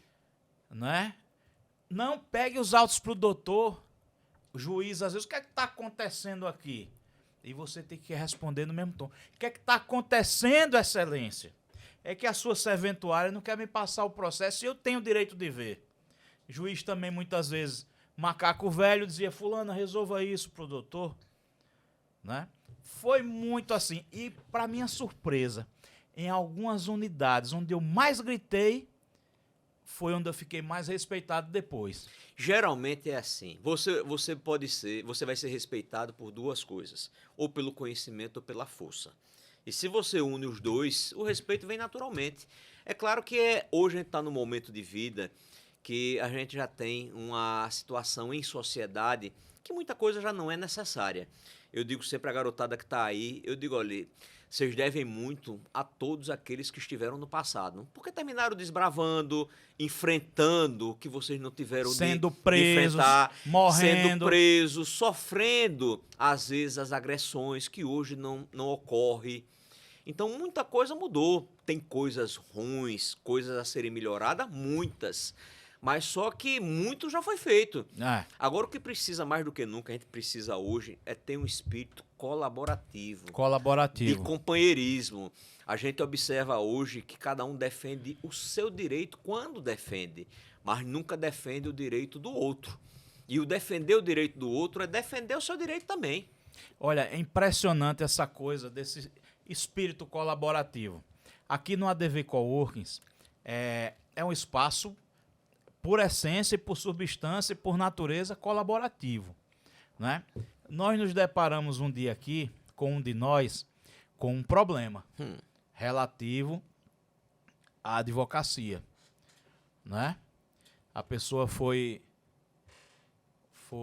precisou de apoio. Nós descobrimos assim sem querer. Não é porque a pessoa conversou alguma coisa e eu chamei e disse, você está precisando de apoio? Aí disse, olha, eu tive um problema. Tá, nós vamos te ajudar. Né? Porque isso envolve direito e prerrogativa. E nós nos unimos aqui, distribuímos as tarefas. O fulano vai redigir a representação para o TED. O Beltrano vai fazer não sei o quê. O Dom Cleto vai fazer a notificação extrajudicial. E nós vamos agir em vários flancos e nós vamos preservar o teu direito. Ou seja, é gente que anda com a gente, que está caminhando nessa estrada. E a gente precisa fazer isso que você falou com os nossos colegas, com as nossas colegas. A gente precisa, Marcelo, se proteger mutuamente, reciprocamente, né? É esse o papel da ordem e é esse o papel de cada um, porque eu acho que nós que temos o couro mais grosso, que quando eu me referi à tua questão com a juíza, que tu ligou pro promotor e falou, olha, eu vou precisar do teu auxílio porque eu vou conduzir a juíza, não é que assim, ele foi lá porque era o Marcelo Brabo, não. Ele foi lá e disse, olha, você vai se ferrar, porque quem ligou foi o doutor Marcelo, assim, ele sabe onde a coruja dorme. Pra ele estar falando isso, ele não está falando à toa. Ele não está falando de brincadeira. Se um cara como ele fala que vai te conduzir, ele vai. Ele não está blefando, porque os anos de experiência que ele tem, o couro grosso que ele tem, a armadura que ele veste, para estar aqui me ligando e falando isso, ele não está de brincadeira. E nós, Marcelo, que já temos essa casca grossa, esse couro grosso, existe uma OAB em cada um de nós, né? Isso é impressionante. Para onde a gente vai, ela vai com a gente. Eu costumo dizer, na época eu dizia que eu tenho duas mães. Uma, a Dona Vera, e a segunda, a Ordem dos Advogados do Brasil. Hoje, aqui nesse mundo, eu só tenho uma, que é a OAB, né? E todos nós somos filhos dela. E eu acho que a gente tem que agir dessa forma. E principalmente a gente, que sabe onde a coruja dorme. Que quando a gente analisa uma coisa, que quando a gente diz isso é assim, é porque é assim mesmo. Não pode ser diferente. E essa manifestação, essa ação, sem pré-julgamento. Sem pré-julgamento. Como faço, por exemplo, semana passada ajudei um colega e sem pré-julgá-lo.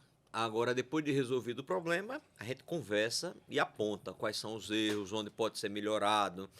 Também, inclusive, a sugestão, quando oportuna, de fazer o meia-culpa. É um ato de dignidade, não é uma coisa pequena, é uma coisa grande. Você reconhecer o erro e pedir desculpa. Isso. Isso é natural. Isso é uma retroalimentação do caráter. É. Da Por força exemplo, da... eu tive experiência, acompanhei, por exemplo, um recém-formado, ano 98, trabalhando com o Dr. Zé Ares. Ele era vice-presidente da OAB e um colega preso, e foi ele quem foi socorrer, eu acompanhei. E chegamos lá, Dr. Daniel Ascioli, de saudosa memória, Dr. Márcio Roberto, promotor, hoje procurador-geral de Justiça, e o colega tinha dito alguns impropérios e estava preso. E a gente foi lá e disse, olha, o senhor não pode prender, ele está no exercício profissional. Aí contou os impropérios que tinha dito, eu digo, deixa a gente conversar com ele. Aí conversamos em separado e dissemos a ele, digo, fulano, olha, você não vai ficar preso, mas você vai ter um processo. Vamos buscar uma solução. O que é que isso vai lhe ocasionar, vai lhe diminuir se você puder pedir aí desculpa, poder se retratar, dizer que não foi isso que você quis dizer. E assim construiu. Eu acho que a função da entidade, a função de todos nós que temos um pouco mais de estrada ou podemos estar eventualmente nos serviços da ordem, é sermos justamente essa ponte da solução do problema. É claro, sem nunca, como minha avó dizia, quem muito se baixa, o fundilho mostra. Não é que a gente vai ser diminuído, não é que a gente vai ser tratado como a segunda classe, segunda carreira, não. Mas é mostrando os acertos, os erros, fazendo a defesa quando tem de ser feita a defesa e também reconhecendo que em alguns momentos a melhor defesa é justamente o diálogo. É o diálogo. Tudo começa pelo diálogo.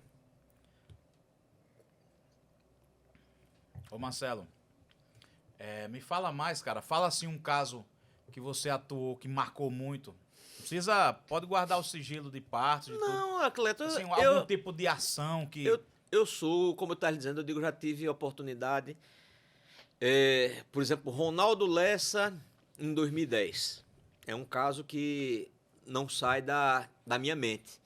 Por quê? Nós tínhamos, em 2008, trabalhado com Cícero Almeida e as demandas que foram propostas na oportunidade, em razão de um fato que houve, que foi um suposto aumento que seria dado a servidores... Em 2004, a gente tinha trabalhado com Cícero Almeida e... entramos com a ação de investigação judicial eleitoral e um recurso contra... Aliás, uma ação de investigação judicial eleitoral. E terminamos naquela oportunidade... Uma AGE. Naquela oportunidade, deixamos o Sexta-feira inelegível e deixamos o Ronaldo Lessa inelegível. E ver como é advogado que lida na área política. Eu não tenho bandeira, nem tenho partido. Trabalho para qualquer um que me procura. Quando menos espero, em 2010... o advento da lei da ficha limpa, lei complementar 135 de 2010. Ronaldo nos procura, nos contrata. E qual era a decisão que eu tinha que desafiar? Era a retroação da lei naquele momento, sob o argumento de que era critério, que não era a condição de elegibilidade, e atingia em cheio o Ronaldo Lessa. Ronaldo, candidato a governador, teve o registro indiferido no TRE. Eu passei, vejo que é advogado eleitoral. Meu menino nasceu, Leonardo, no dia 7 de setembro. No dia 8 de setembro, eu estava em Brasília. E fiquei direto até o dia 30, quando julgado o recurso do Ronaldo. E contratado na oportunidade um advogado renomado nacional, e eu acompanhei, junto com a nossa amiga Gabriela Hollenberg, quem está fazendo a candidatura do vice na época, Joaquim Brito. E quando chega no dia do julgamento, dia 30, eu passei o dia todo ligando para esse colega advogado. E ele não me atendia. Deixei recado no escritório, ele não me atendia. Quando chegou 6 horas da noite, a secretária me liga, disse, doutor Marcelo, eu digo, pois não. Eu digo, olha, o doutor fulano de tal teve uma urgência em São Paulo e não vai poder ir para o julgamento. Aí eu liguei para a Gabriela, eu digo, ó, Gabriela, eu estava indo para o TSE e recebi essa notícia. Como é que a gente vai proceder? Ela disse, não, está definido. Você sustenta por um ou sustenta pelo outro. E assim foi. E terminamos naquele momento, a ficha limpa ainda não era, não tinha as balizas criadas. Relator ministro Hamilton Carvalho, de saudosa memória, e terminamos ganhando de 5-2. E eu terminei sustentando num caso que eu não estava previsto. E essa é a vida de advogado. Eu estava lembrando aqui, aquela declaração de idoneidade, quando a gente vai se inscrever na OAB, pro juramento, quem assinou a minha foi você e o Zé Costa. Eita, coisa boa. É. Figuraça. Zé Costa, uma figura ímpar. Esteve aqui conosco no ADVcast, tem um episódio com ele. Muita história interessante, inclusive uma de quando ele foi candidato a governador, em 82, ele disse que, ele até mencionou o Elísio Maia, coronel lá das Alagoas, lá de Pão de Açúcar, né? Não era Pão de Açúcar? Meu padrinho de casamento. E é? Ele disse que na época o Elísio Maia era quem dominava politicamente lá. Aí o Zé disse que as urnas com os votos demoraram 18 dias para chegar aqui em Alagoas. E o servidor do TRE que vinha conduzindo as urnas, quando foi indagado pela ata de votação, cadê a ata?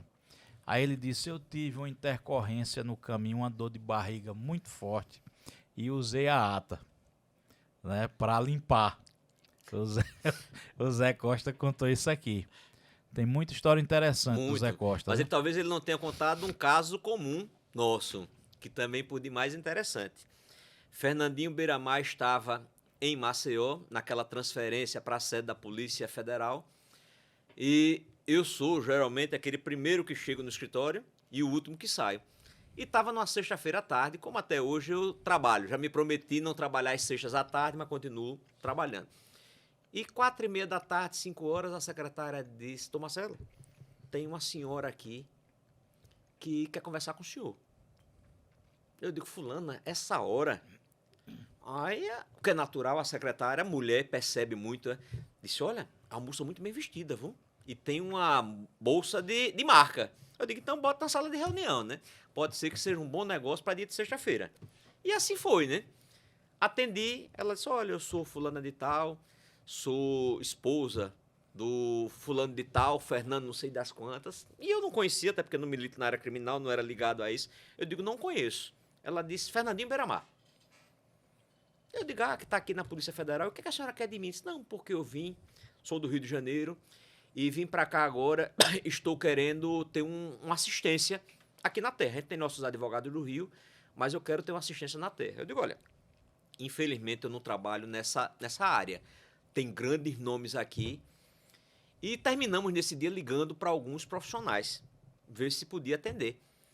E um dos que atendeu foi nosso amigo Zé Costa.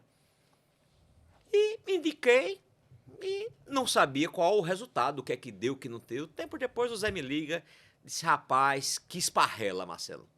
Eu digo, o que foi, Zé? Me conta.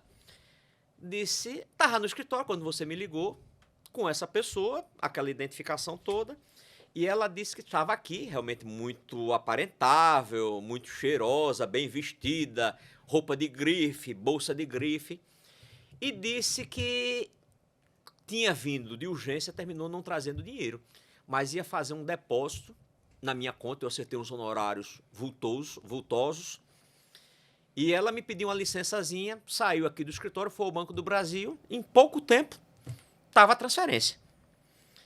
Aí quando ela retornou, me perguntou, disse, doutor Zé Costa, eu estou sem um dinheiro aqui que eu possa pelo menos ter o mínimo aqui na terra, pagar um hotel, pagar um táxi, pagar um jantar. Será que o senhor poderia me adiantar alguma coisa? E eu deposito na sua conta como depositei o outro. O Zé disse que já tinha ido ao banco também, tirou o extrato, disse, posso fazê-lo. E assim o fez. Ela antecipou o valor, depositou, como se fosse depositado lá, um valor relativamente expressivo. E o Zé aguardando que o cheque ou o depósito pudesse compensar. E isso passou, segunda-feira ainda bloqueado, terça-feira bloqueado. Quando ele tira o extrato na quarta-feira, não aparece nada. E ele não entendeu nada. Caiu no golpe do envelope vazio. Aí procurou o banco, quando descobriu que tinha sido o golpe do envelope vazio. Depositou no caixa rápido. No caixa rápido.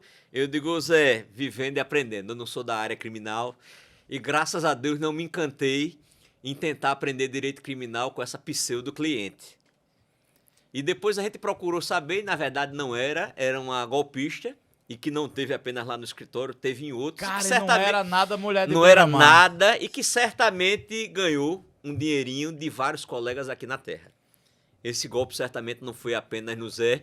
O Zé levou o infortúnio, que era uma sexta-feira à tarde, ou talvez tenha sido o último daquele dia. E como eu não fazia área criminal, liguei para alguns colegas e o Zé foi o único que atendeu. Coitado do Zé, né?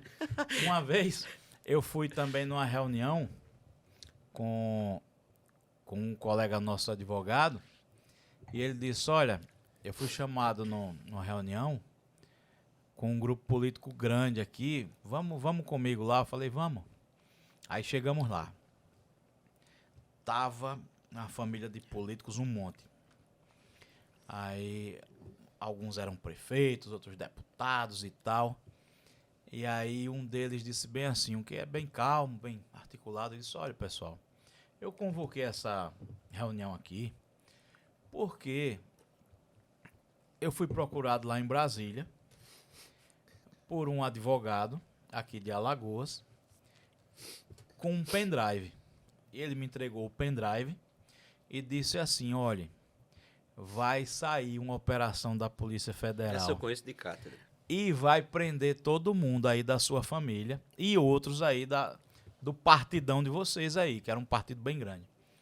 Aí disse, que operação é essa? Ele disse, operação fulana de tal. Tinha até um nome, Centopeia, parece. Operação Centopeia, da Polícia Federal. Se eu tiver errado, viu pessoal da PF? É porque esse nome veio agora, acho que era esse, mas se não for, qualquer coisa vocês falam pra mim qual era. Aí, Operação Centopeia, da Polícia Federal. E tem a ver com desvio de verba em medicamento, não sei o que, tal. Aí os caras começaram a conversar e falaram, desvio de verba em medicamento. Aí um deles disse, na minha prefeitura tá tudo certo. Não tenho medo disso aí, não. Eu disse, mas que negócio é esse?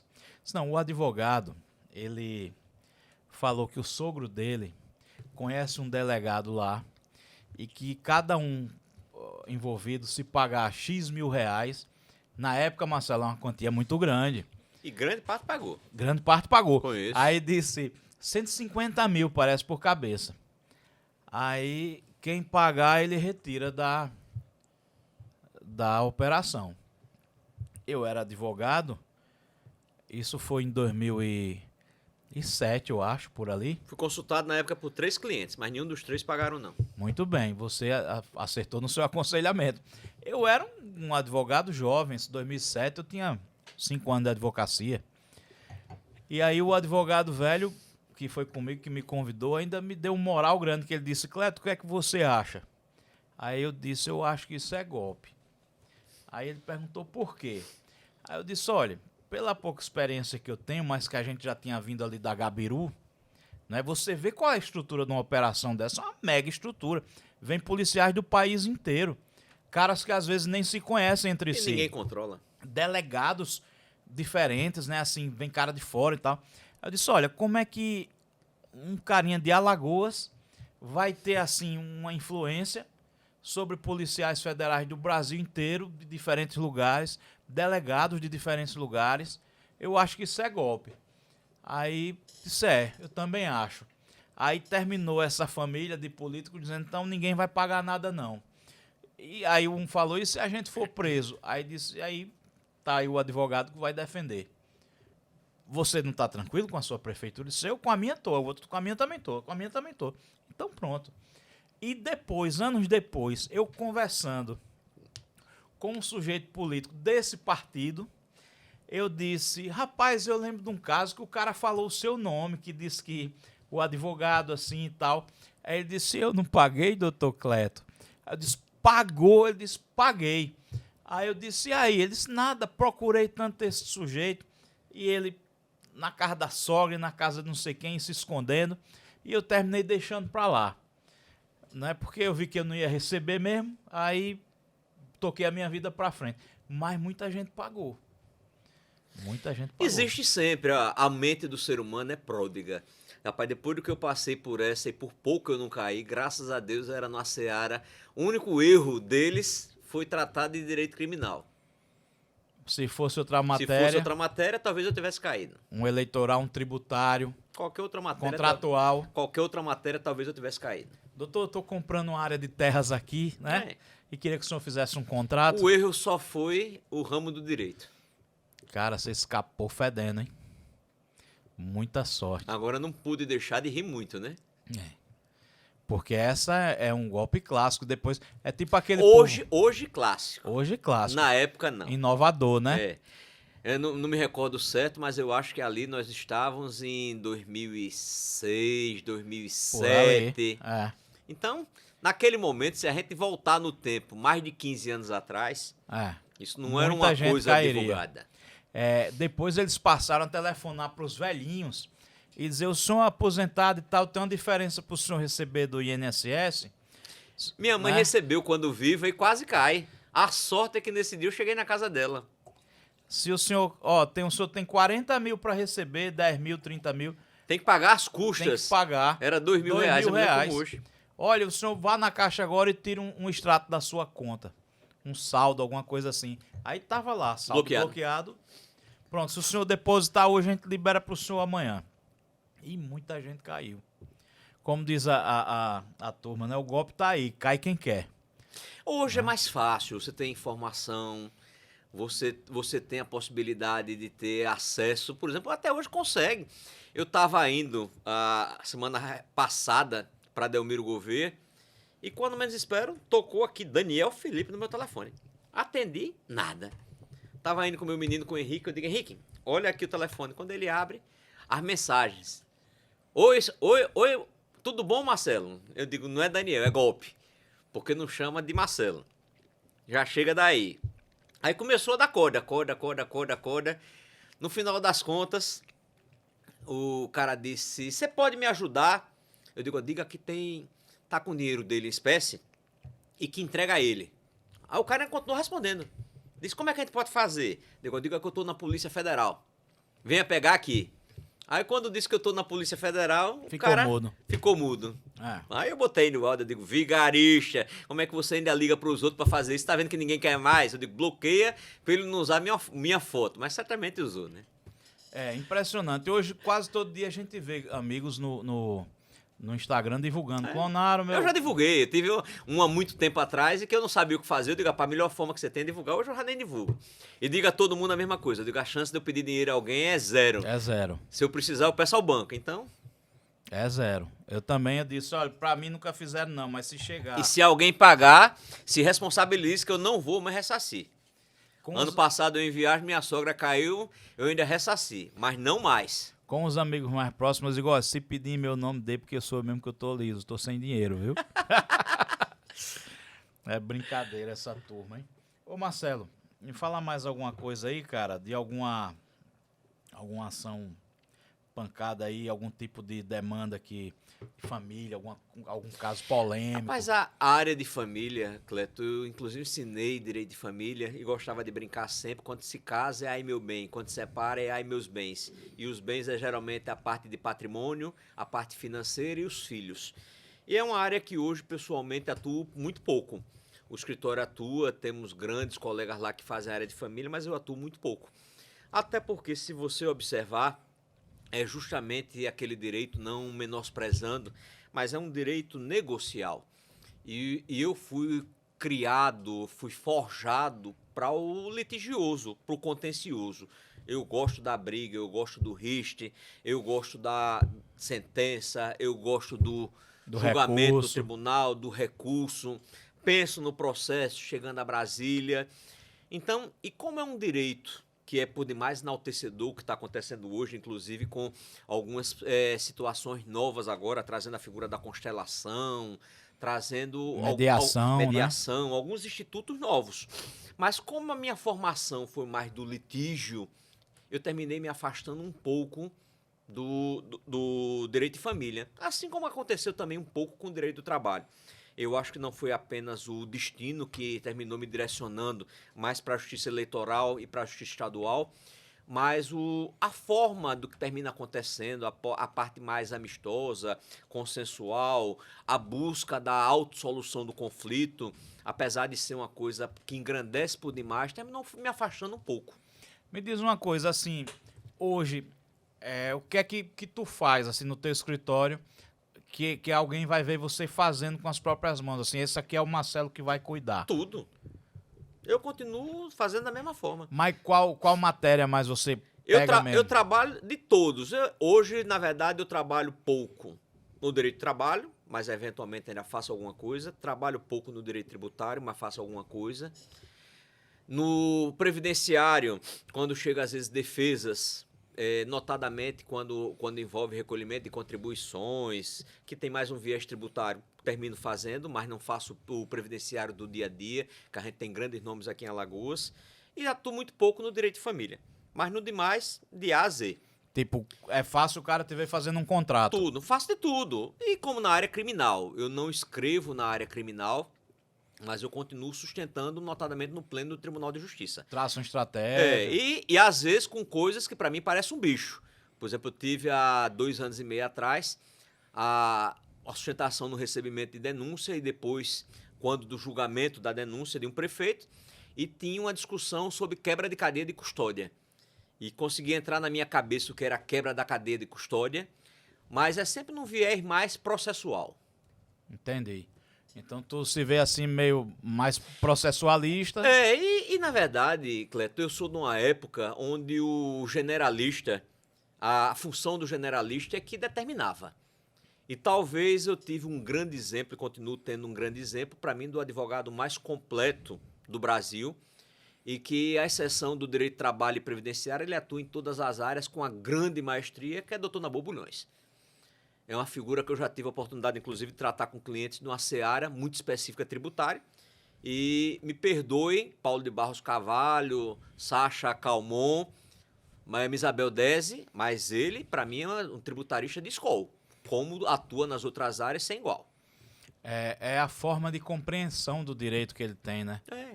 E não só isso, com Tonabô eu vi uma perspectiva diferente do direito. É que você ganha ou perde a maioria das demandas no processo. Eu digo sempre, quando eu ensinei durante um bom tempo processo civil e prática forense civil, que com todo respeito aos ramos do direito, mas eles são ramos auxiliares. O grande ramo do direito é o processo civil, penal, trabalhista.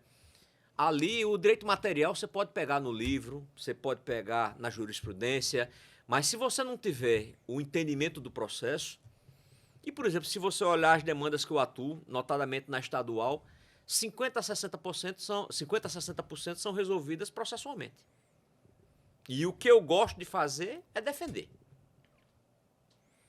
A gente tendo certa compreensão do processo, a gente consegue, de fato, resolver muita coisa. Essa semana a gente solucionou uma coisa aqui no escritório, que era uma demanda que a parte deveria ter buscado, a parte autora, por uma ação ordinária, né? E ela entrou com uma ação de execução. E eu vi muitas assim durante a vida. Então é importantíssimo Inúmeras. A gente conhecer a execução. Sabe? Porque a execução, muitas se matam dessa forma, por conta de processo. Só esse rito está inadequado. Essa execução não tem título, né? Faltou nesse título a liquidez. Ele até tinha exigibilidade. Mas graças a Deus hoje você tem o título, Cleto. Até porque início de profissão, 1996, e eu sempre fui precavido por natureza, mas constituído por um empresário na época que era dono de uma concessionária de veículo, tinha vendido um veículo e terminou não recebendo aquele valor. Entrei com a execução e eu tomei a cautela de tirar uma xerox, uma cópia daquele cheque, e autentiquei. Tempos depois, quando eu menos espero, eu vou ao processo e cadê o cheque? Não existia mais. E eu fiquei sem entender nada, pedi restauração de autos, que era uma coisa pouco usual naquele momento, mas deu certo.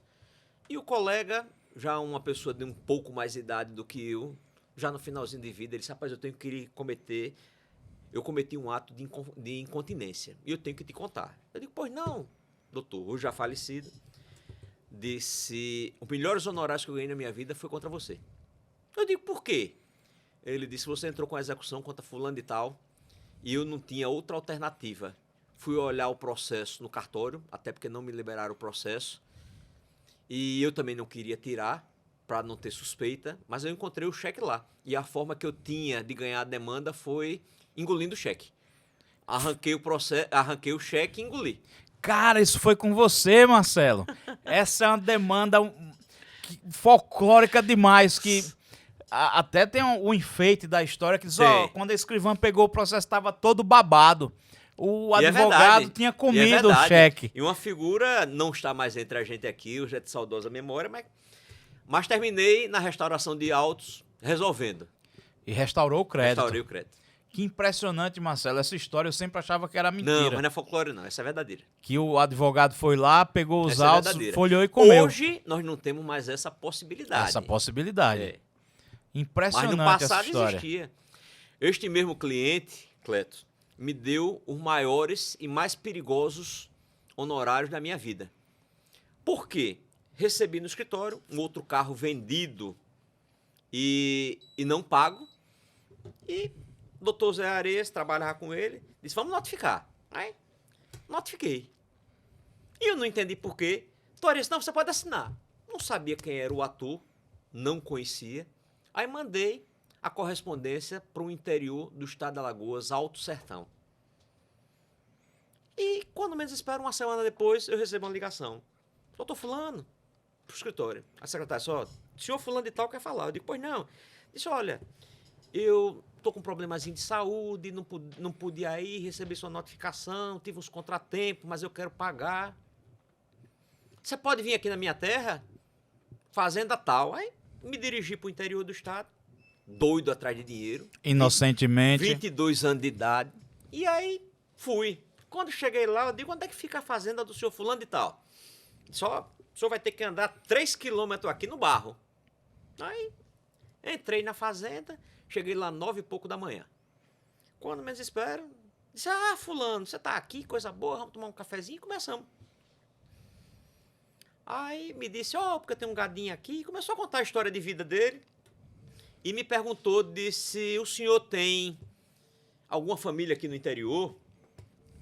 Eu digo, olha, eu, na verdade, não, mas minha mãe é de Pão de Açúcar. Aí disse, ela é o quê? Do seu Elísio. Eu digo, sobrinha. A esposa de tia Elísio, tia Serafina, é tia dela. E eles são meus padrinhos de casamento. Aí, quando eu disse isso, a história mudou. Esse cara disse, doutor, nunca mais faça uma cobrança sem saber quem o senhor está cobrando. Eu vou lhe pagar. Mas, por exemplo, não tem advogado que entra na minha casa, não.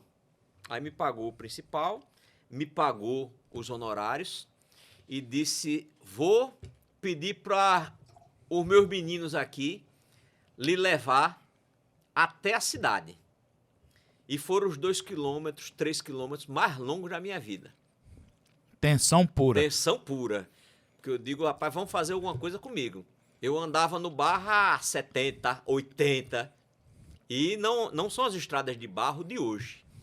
E eu voltei para Maceió numa viagem que eu fazia em 2 horas em 15, em 1 hora em 30. Voando, com medo.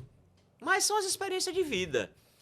E hoje, graças a Deus, o conceito mudou. A gente não vai ter mais situações como tivemos de passado, do saudoso Tobias Granja, outros atos de violência. Eu acho que as situações hoje são atípicas, como aconteceu aquela situação na vara de família, no fórum, do italiano. Hoje são coisas isoladas. Hoje o advogado é respeitado e ninguém resolve aqui na bala ou no sangue. Mas no passado era uma coisa muito comum. A grande maioria das pessoas viu que resolver a bala, o sangue não trazem solução, trazem mais problema, né? E sempre o desafio, Cleto. Eu cheguei em Delmiro Gouveia no ano de 96, 97, quando Lula Cabeleira foi eleito para o primeiro mandato, e tinha um advogado conhecidíssimo, também de saudosa memória, doutor Aderval Tenório, figura até hoje de todos conhecido. E Aderval era advogado em Delmiro, Piranhas, todo o sertão de Alagoas, tinha muita advocacia em Sergipe, Bahia. Quando menos espero, começando a atividade lá no município, fui procurador do município, Aderval me chama Disse, Marcelo, você me disse que gosta do direito eleitoral. Eu digo, Adeval, eu estou começando, né? Tive uma causa, foi exitosa, aquela de Porto Real do Colégio. Acompanhei em Maceió uma campanha majoritária, algumas proporcionais. Não foi a campanha majoritária que eu desejava, porque eu pensei que Augusto seria candidato. Foi uma campanha que Antônio Holanda entrou para tapar o buraco e tivemos a campanha com dignidade. Algumas coisas. Eles recebi essa notificação aqui. Aí tinha entrado com ação de impugnação do mandato eletivo contra Lula e na época o vice era o Mafra, lá em Delmiro Gouveia. Aí ele disse, você dá uma olhadinha? Eu digo, dou. Aí eu olhei, eu digo, eu vou preparar a defesa. Aí, à noite, que sempre fui de trabalho, sempre tive disposição, passei minha noite toda. No dia seguinte, 8 horas da manhã, eu digo, Adeval, ó, tá aqui pronto. Ele disse, oxi, já preparasse a defesa? Eu digo, tá aqui, leia, se você concordar, faça as modificações que tem que fazer, que a gente retifica e protocola. Aí o Adeval disse, rapaz, tem nada para mudar não, vamos protocolar. E sempre esse desafio. Essa é a função do advogado. É não ter medo. Eu digo sempre a garotada, quando a gente trabalha junto, eu digo, olha, tem algumas coisas que não entram na minha compreensão e eu tenho dificuldade de aceitação. Não sei, não posso, não quero, não entendo. O livro está aí para isso, do passado. Hoje a internet está aberta para isso. Para isso. Só que tem que lembrar que existe mente inteligente na Terra. Ninguém pode fazer, copiar e colar. Até porque qualquer coisa que eu recebo de uma pessoa, eu checo, como checava quando professor. Deixei, inclusive, de ensinar por causa disso. Porque numa pós-graduação de Direito Constitucional, no âmbito da FADIMA, SERMAC, eu peguei vários trabalhos que eram tirados de internet. Tudo clonado. Tudo clonado. Ô Marcelo, não é feio você olhar como o outro faz. Peraí, vou fazer um contrato... Pô, nunca fiz um contrato de locação. Muito ao contrário. Olha lá como é que o cara faz e aproveita para criar o teu, para esculpir o teu, né? Para criar o teu formato, a tua identidade. Quantos advogados você pega, você que tem essa experiência, como eu já tenho também, você lê uma peça... Sabe que não é dele? E fala, isso não foi ele que escreveu. Outra você pega, pô, isso aqui foi ele, ó. Hoje, Cleto, a gente vai amadurecendo... Eu já não faço mais. Mas no passado eu identificava de onde foi tirado. É feio, é aquela coisa, todo mundo pode viver dignamente, todo mundo tem direito a ter acesso à informação. Agora, eu acho feio você fazer uma cópia do que é do outro. Eu acho que você pode, inclusive, ler, o que é natural, você pode tirar até algumas premissas dali, mas faça a sua redação. Uma estruturação, faça o seu trabalho. Né? Ver como se estrutura. Dignifique o dinheiro que você vai receber de honorários. Eu acho também uma coisa que você falou interessante. A gente não pode ter medo e a gente tem que ser movido a desafios. Né? Eu lembro que uma vez eu fiz um júri, eu nunca tinha feito um júri. É a única coisa na vida que eu nunca fiz. Ah, Marcelo, precisa fazer. Não tenho a mínima vontade. Não acredito. O júri é o ponto alto da advocacia, Rapaz, Marcelo. eu me realizo na sustentação oral. Indiretamente termina sendo no processo político administrativo, como eu tive há 2 anos atrás, uma defesa no âmbito de uma Câmara Legislativa, que é uma situação totalmente diversa. Mas o júri em si não me atrai. Até porque, Cleto, em regra, a técnica do júri não está no direito. Está na condução. Quando a gente assiste aqueles filmes americanos e que a gente vê como é que faz a identificação do jurado, o que vai ser dito, ao público que você vai dirigir, e você termina observando que continua sendo assim. O júri, com todo respeito aos colegas que militam na área criminal, é um juízo perigoso. E um juízo que tende mais para absolvição. Se você tiver um colega habilidoso que souber fazer uma leitura de mente, souber fazer boas escolhas e souber qual é o discurso certo, você tende sempre à absolvição. Assim, o que é que você acha do júri? Você acha que o júri tipo devia acabar? Que o juiz que devia julgar? Eu não digo acabar, mas talvez você precisasse criar algumas balizas para o júri e não deixar, às vezes, de uma maneira tão solta. Porque, por exemplo, você faz aquela quisitação, e eu já tive a oportunidade de participar do júri do outro lado como jurado. Como jurado. Como jurado. Então, você vê que aquela aquisitação ela é muito falha ainda. Não é uma aquisitação que você vai realmente aferir a culpabilidade. Você tem possibilidade de tangenciar. E dentro do corpo de jurado, se você tiver um jurado inteligente, ele conduz os demais quando ele vai para o conselho. Então é perigoso. Eu acho que a tendência natural é ser aperfeiçoado. Eu não digo que é um instituto ruim, até porque talvez seja o único instituto que nós possamos ter para os crimes dolosos contra a vida, mas talvez que mereça ser repensado e aperfeiçoado. Você criar alguns critérios para que não seja apenas um jogo de cena ali e que vai ganhar quem tiver a melhor locução, quem tiver a melhor verve de apresentação e quem às vezes souber mais a identificação da personalidade do ser humano. Do perfil do jurado, né? Jurado. Entendi. Nos Estados Unidos você faz um trabalho que talvez aqui no Brasil, em Alagoas, não tenha esse trabalho tão aprofundado, mas investigativo. De você identificar quem é o jurado, saber o... Tem sim. Tem sim, eu fui no evento. É lá em Santana do Ipanema. Que vieram uns advogados de fora. Teve um de Pernambuco que disse que eles contratam empresas especializadas, não é? Sabia não. Em rastrear o perfil, saber até perfil. Hoje em dia, isso acho que também é determinante, perfil político, tudo, porque às vezes. Hugo Trauzola teve aqui. Não sabia disso, não. Ele deu uma aula de escolha de jurado. Ele falou que até às vezes para criar uma conexão, ele olha se o jurado tem algum ponto em comum com ele, tipo praticar esporte, ou gostar de leitura, ou enfim. Ele tenta pegar na hora, né, características do jurado que ele possa entrar em Bluetooth ali com o jurado na hora da apresentação dele. Se dirigir ao cara e tal. Então, tem empresas hoje especializadas em dizer, olha, o jurado Marcelo é advogado, ele gosta de futebol, ele bebe vinho, ele não sei o quê. Então o perigo hoje é maior do que o que eu pensava. Maior do que o que você pensava. Né? Então, há um verdadeiro estudo dos jurados. Né? O Hugo falando aqui no episódio que a gente gravou com ele, o Trauzola, parecia de fato, eu comentei na hora, falei, porra, parece coisa de filme americano você falando.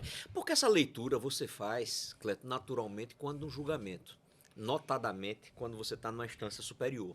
Você busca saber a origem do julgador, busca os casos que ele já julgou, busca saber se ele veio da advocacia, do Ministério Público, se ele era juiz de carreira, se ele era fazendário ou não. Essa análise você faz. Faz. Só que é uma análise rasa, não é uma análise profunda.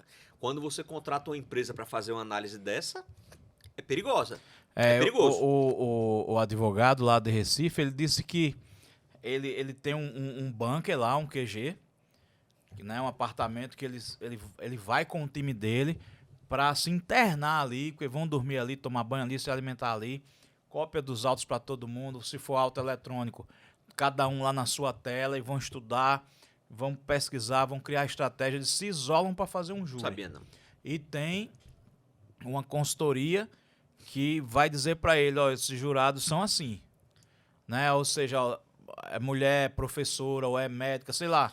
Então minha convicção fica mais fortalecida, que o Instituto do Júri tem que ser repensado. E aí eles vão sabendo quem é cada um, assim, o perfil, e aí tipo, não, esse processo não pode ter tanta gente com nível superior, por exemplo. E aí, Cleto, numa perspectiva dessa, você começa a pensar que quem tiver um poder econômico maior vai sair melhor. Entendi. Porque vai poder ter um staff mais forte, né? Desfrutar de um staff, de uma ferramenta que outros talvez não tenham. Não fica democrático, né? E aquela coisa você fica repensando, que hoje é altamente qualificada, mas como é que ficaria uma situação dessa com a Defensoria Pública? Tem um colega nosso que está pedindo para eu chamar um defensor que faz muito júri aqui. E só convida, eu esqueci o nome do cara. O cara faz muito júri. Chama ele aí no ADVcast. Vou ver se a gente, em fevereiro, convida ele para cá. Inclusive sobre esse viés, né? De como é que a Defensoria vai se portar com essas novas ferramentas e essas tecnologias aí. Né? O que mais, hein, Marcelo? Cleto, é isso, é vida de advogado, né? Eu continuo na mesma forma. Adoro viajar, curto o lazer com a família, mas não me furto de trabalhar num sábado, num domingo, quando necessário. E durante a semana, chego cedo, primeiro que chego no escritório, às vezes antes até do que as faxineiras, e o último em reto que sai, como aconteceu hoje. Primeiro a chegar e o último a sair. Tu almoça no escritório mesmo? Às vezes no almoço. Meu almoço hoje foi um sanduíche. Até Vida de porque advogado. e a hora do almoço? Olha, tem alguns horários que rendem mais. Eu aprendi a chegar cedo no escritório porque o telefone, a partir de 8h15, 8h30, ele já começa de maneira costumeira a tocar. Então, tem coisas que você às vezes precisa ter uma dedicação maior, ter, inclusive, um silêncio maior. E esses horários, geralmente, de manhã, logo cedo, horário do almoço, apesar que algumas pessoas não respeitam esse horário do almoço. Pensa que advogado não come, não dorme, não toma banho. E também essa situação à noite. Essa situação de achar que advogado não tem vida, eu tive há muito tempo atrás, logo quando apareceu o telefone celular, uma senhorinha me ligava todo dia, 5 horas da manhã. Ligou uma, ligou duas, ligou 3, ligou 10. E eu já tava, digo, não posso deixar o telefone ligado. Não tinha na época modo avião. Eu digo, eu vou resolver esse problema. Então botei o despertador para tocar às 3 da manhã. Quando despertou às 3 da manhã, a mulher disse, que é isso? Eu digo, vou aqui na cozinha e volto já, né? Tim, tim, tim, tim. Liguei para casa dela. Para cliente. Para cliente. Ela fez, doutor, algum problema? Eu digo, não, senhora. Eu estou ligando aqui justamente para dar notícia do seu processo. A senhora não me liga todo dia? Digo, eu agora estou com insônia. Eu vou começar a ligar para a senhora às 3, às 2, 1, meia-noite. Depois disso, encerrei a atividade. Ela nunca mais me ligou. Teve um cliente que me ligava, mas me ligava demais. A gente administrava muita coisa dele. Aí, sabe aquele cliente que vira meio que amigo, você tem muita coisa dele e tal. E aí tinha vezes que ele ligava, no hábito, ligava e já me chamava até de gordinho. Fala, gordinho. Digo, fala, velho. Ele disse, não sei. Eu disse, pô, tu me liga tanto que tu já tá me ligando sem saber nem o que falar, pô. Tu tá com hábito, com vício de ligar pra mim. Aí depois começou. Pô, cara, que eu te ligo e tu não atende. Eu disse, não, olha, eu vou te dizer essa vez. É que eu tava no banho. Advogado toma banho, advogado come, advogado dorme. Sabe? Olha, Marcelo, tem família. Tem vezes que hoje, porque não é só advocacia, são outras coisas, né? Inclusive o podcast, que a gente começa a conversar com os meninos de manhã sobre os vídeos que estão sendo postados, os cortes que estão saindo naquele dia. Tem vezes que eu levanto, né? Bebo minha água, tal, pá, me alongo ali, mas vou tomar banho. Eu entro no banheiro e se eu pegar o celular, tem vez de eu ficar 2 horas, eu fico em pé. Eu já fiquei em pé. Às vezes eu fico em pé, encostado na porta, falando. Porque eu vou, aí já, pô, se eu abrir a agenda do iPhone, ferrou. Porque tem muitas coisas que eu consigo executar dali mesmo. É o perigo da tecnologia na vida da gente. Tipo, coisa que tu executa da tua cama, do teu banheiro, do teu carro, de tudo. Então a gente precisa ter cuidado com isso. É como trabalhar no fim de semana, né? Hoje eu trabalho como? Na comunicação. É raro eu trabalhar para ir fazer, quebrar a pedra. Sabe, eu trabalho, às vezes, na orientação, na comunicação, formando estratégia e tento vir. Porque eu já ouvi falar, um amigo que é juiz que já partiu, ele disse assim, cuidado, isso é meio de vida, não é meio de morte. Né? Então a gente tem que ter esse tempero. Tem que dosar. A vida, tudo é você poder dosar. Você tem que lembrar que você tem relações pessoais, você tem família, tem a saúde para cuidar. Então... E a gente precisa dar uma dosezinha para cada coisa dessa. E como diz o ditado, não só de pão vive o homem. Nem só de pão vive o homem. Pô, Marcelo, bom demais conversar com você, viu? Você é um cara, como alguns que passaram por aqui, que a gente tem que fazer episódio 1, 2, 3, sabe? Ah, tem muita história. E assim, pelo teu nível de adrenalina, sabe? E pelo teu nível de trabalho, de coisas que você vai experimentando no dia a dia, não acho estranho se qualquer dia desse, tipo, tu fizer uma eleição tal, ou tu atuar num caso tal, ou eu ficar sabendo qual o Marcelo fez isso, a gente dizer, Marcelo, volta aqui que a gente precisa conversar de novo, para dar uma atualizada nessa biografia, sabe? Porque sujeitos como você, é assim, eu vejo tu não parando nunca. Tu não vai parar jamais, eu acho. Tipo, um dia que tu tiver velhinho, tu ainda vai estar dando conselho, dando pitaco, mandando mensagem, Tem que desacelerar, orientando. né? É, mas, Tentar desacelerar. mas tipo, pô, papai, de novo. Eu Não, prometo foi que só, vou desacelerar, mas não tem jeito. foi só uma coisinha aqui. Ajudar os meninos a resolver um negócio aqui, né? Muito bom mesmo, Marcelo. Eu quero até propor um brinde aí Um esse brinde, episódio. né? E como diz um amigo meu, né? O vinho tem uma grande vantagem, né? Serve para você esquecer tudo, né? Tudo. Esquecer as dores, as mágoas, os rancores. E termina mostrando a pessoa mais transparente, mais límpida. Eu acho que é um grande indutor, né? Como é que é a frase? In vino veritas, né? No vinho a verdade, A né? verdade. É, eu já caí numa armadilha por causa disso. Já caí. Já caí numa armadilha por causa disso. É, nos negócios. Por causa do vinho. Exatamente o vinho. Viu, Cleto? Querendo ou não, às vezes a gente termina o que é natural do ser humano misturando relações pessoais, profissionais. O ideal é que nós fôssemos ou pessoas ou fôssemos profissionais. Mas não tem como ser dessa forma. Naturalmente, você às vezes tem uma afeição maior com o cliente do que com o outro. Você cria um trato diferenciado. Isso é natural do ser humano. Só que quando há uma confusão, notadamente da parte do cliente, o cliente acha que passou de cliente para amigo, isso às vezes transborda. É natural. É natural. Mas é isso. Eu vou pedir a você que está assistindo a gente, de novo que se inscreva nos nossos canais, ADVcast e ADV Cortes, para você acompanhar os cortes que a gente lança aí diariamente. E siga a gente no Instagram, @ADVcast, para acompanhar de perto o nosso trabalho. Curta, comente, compartilhe com os amigos e amigas todo o nosso conteúdo.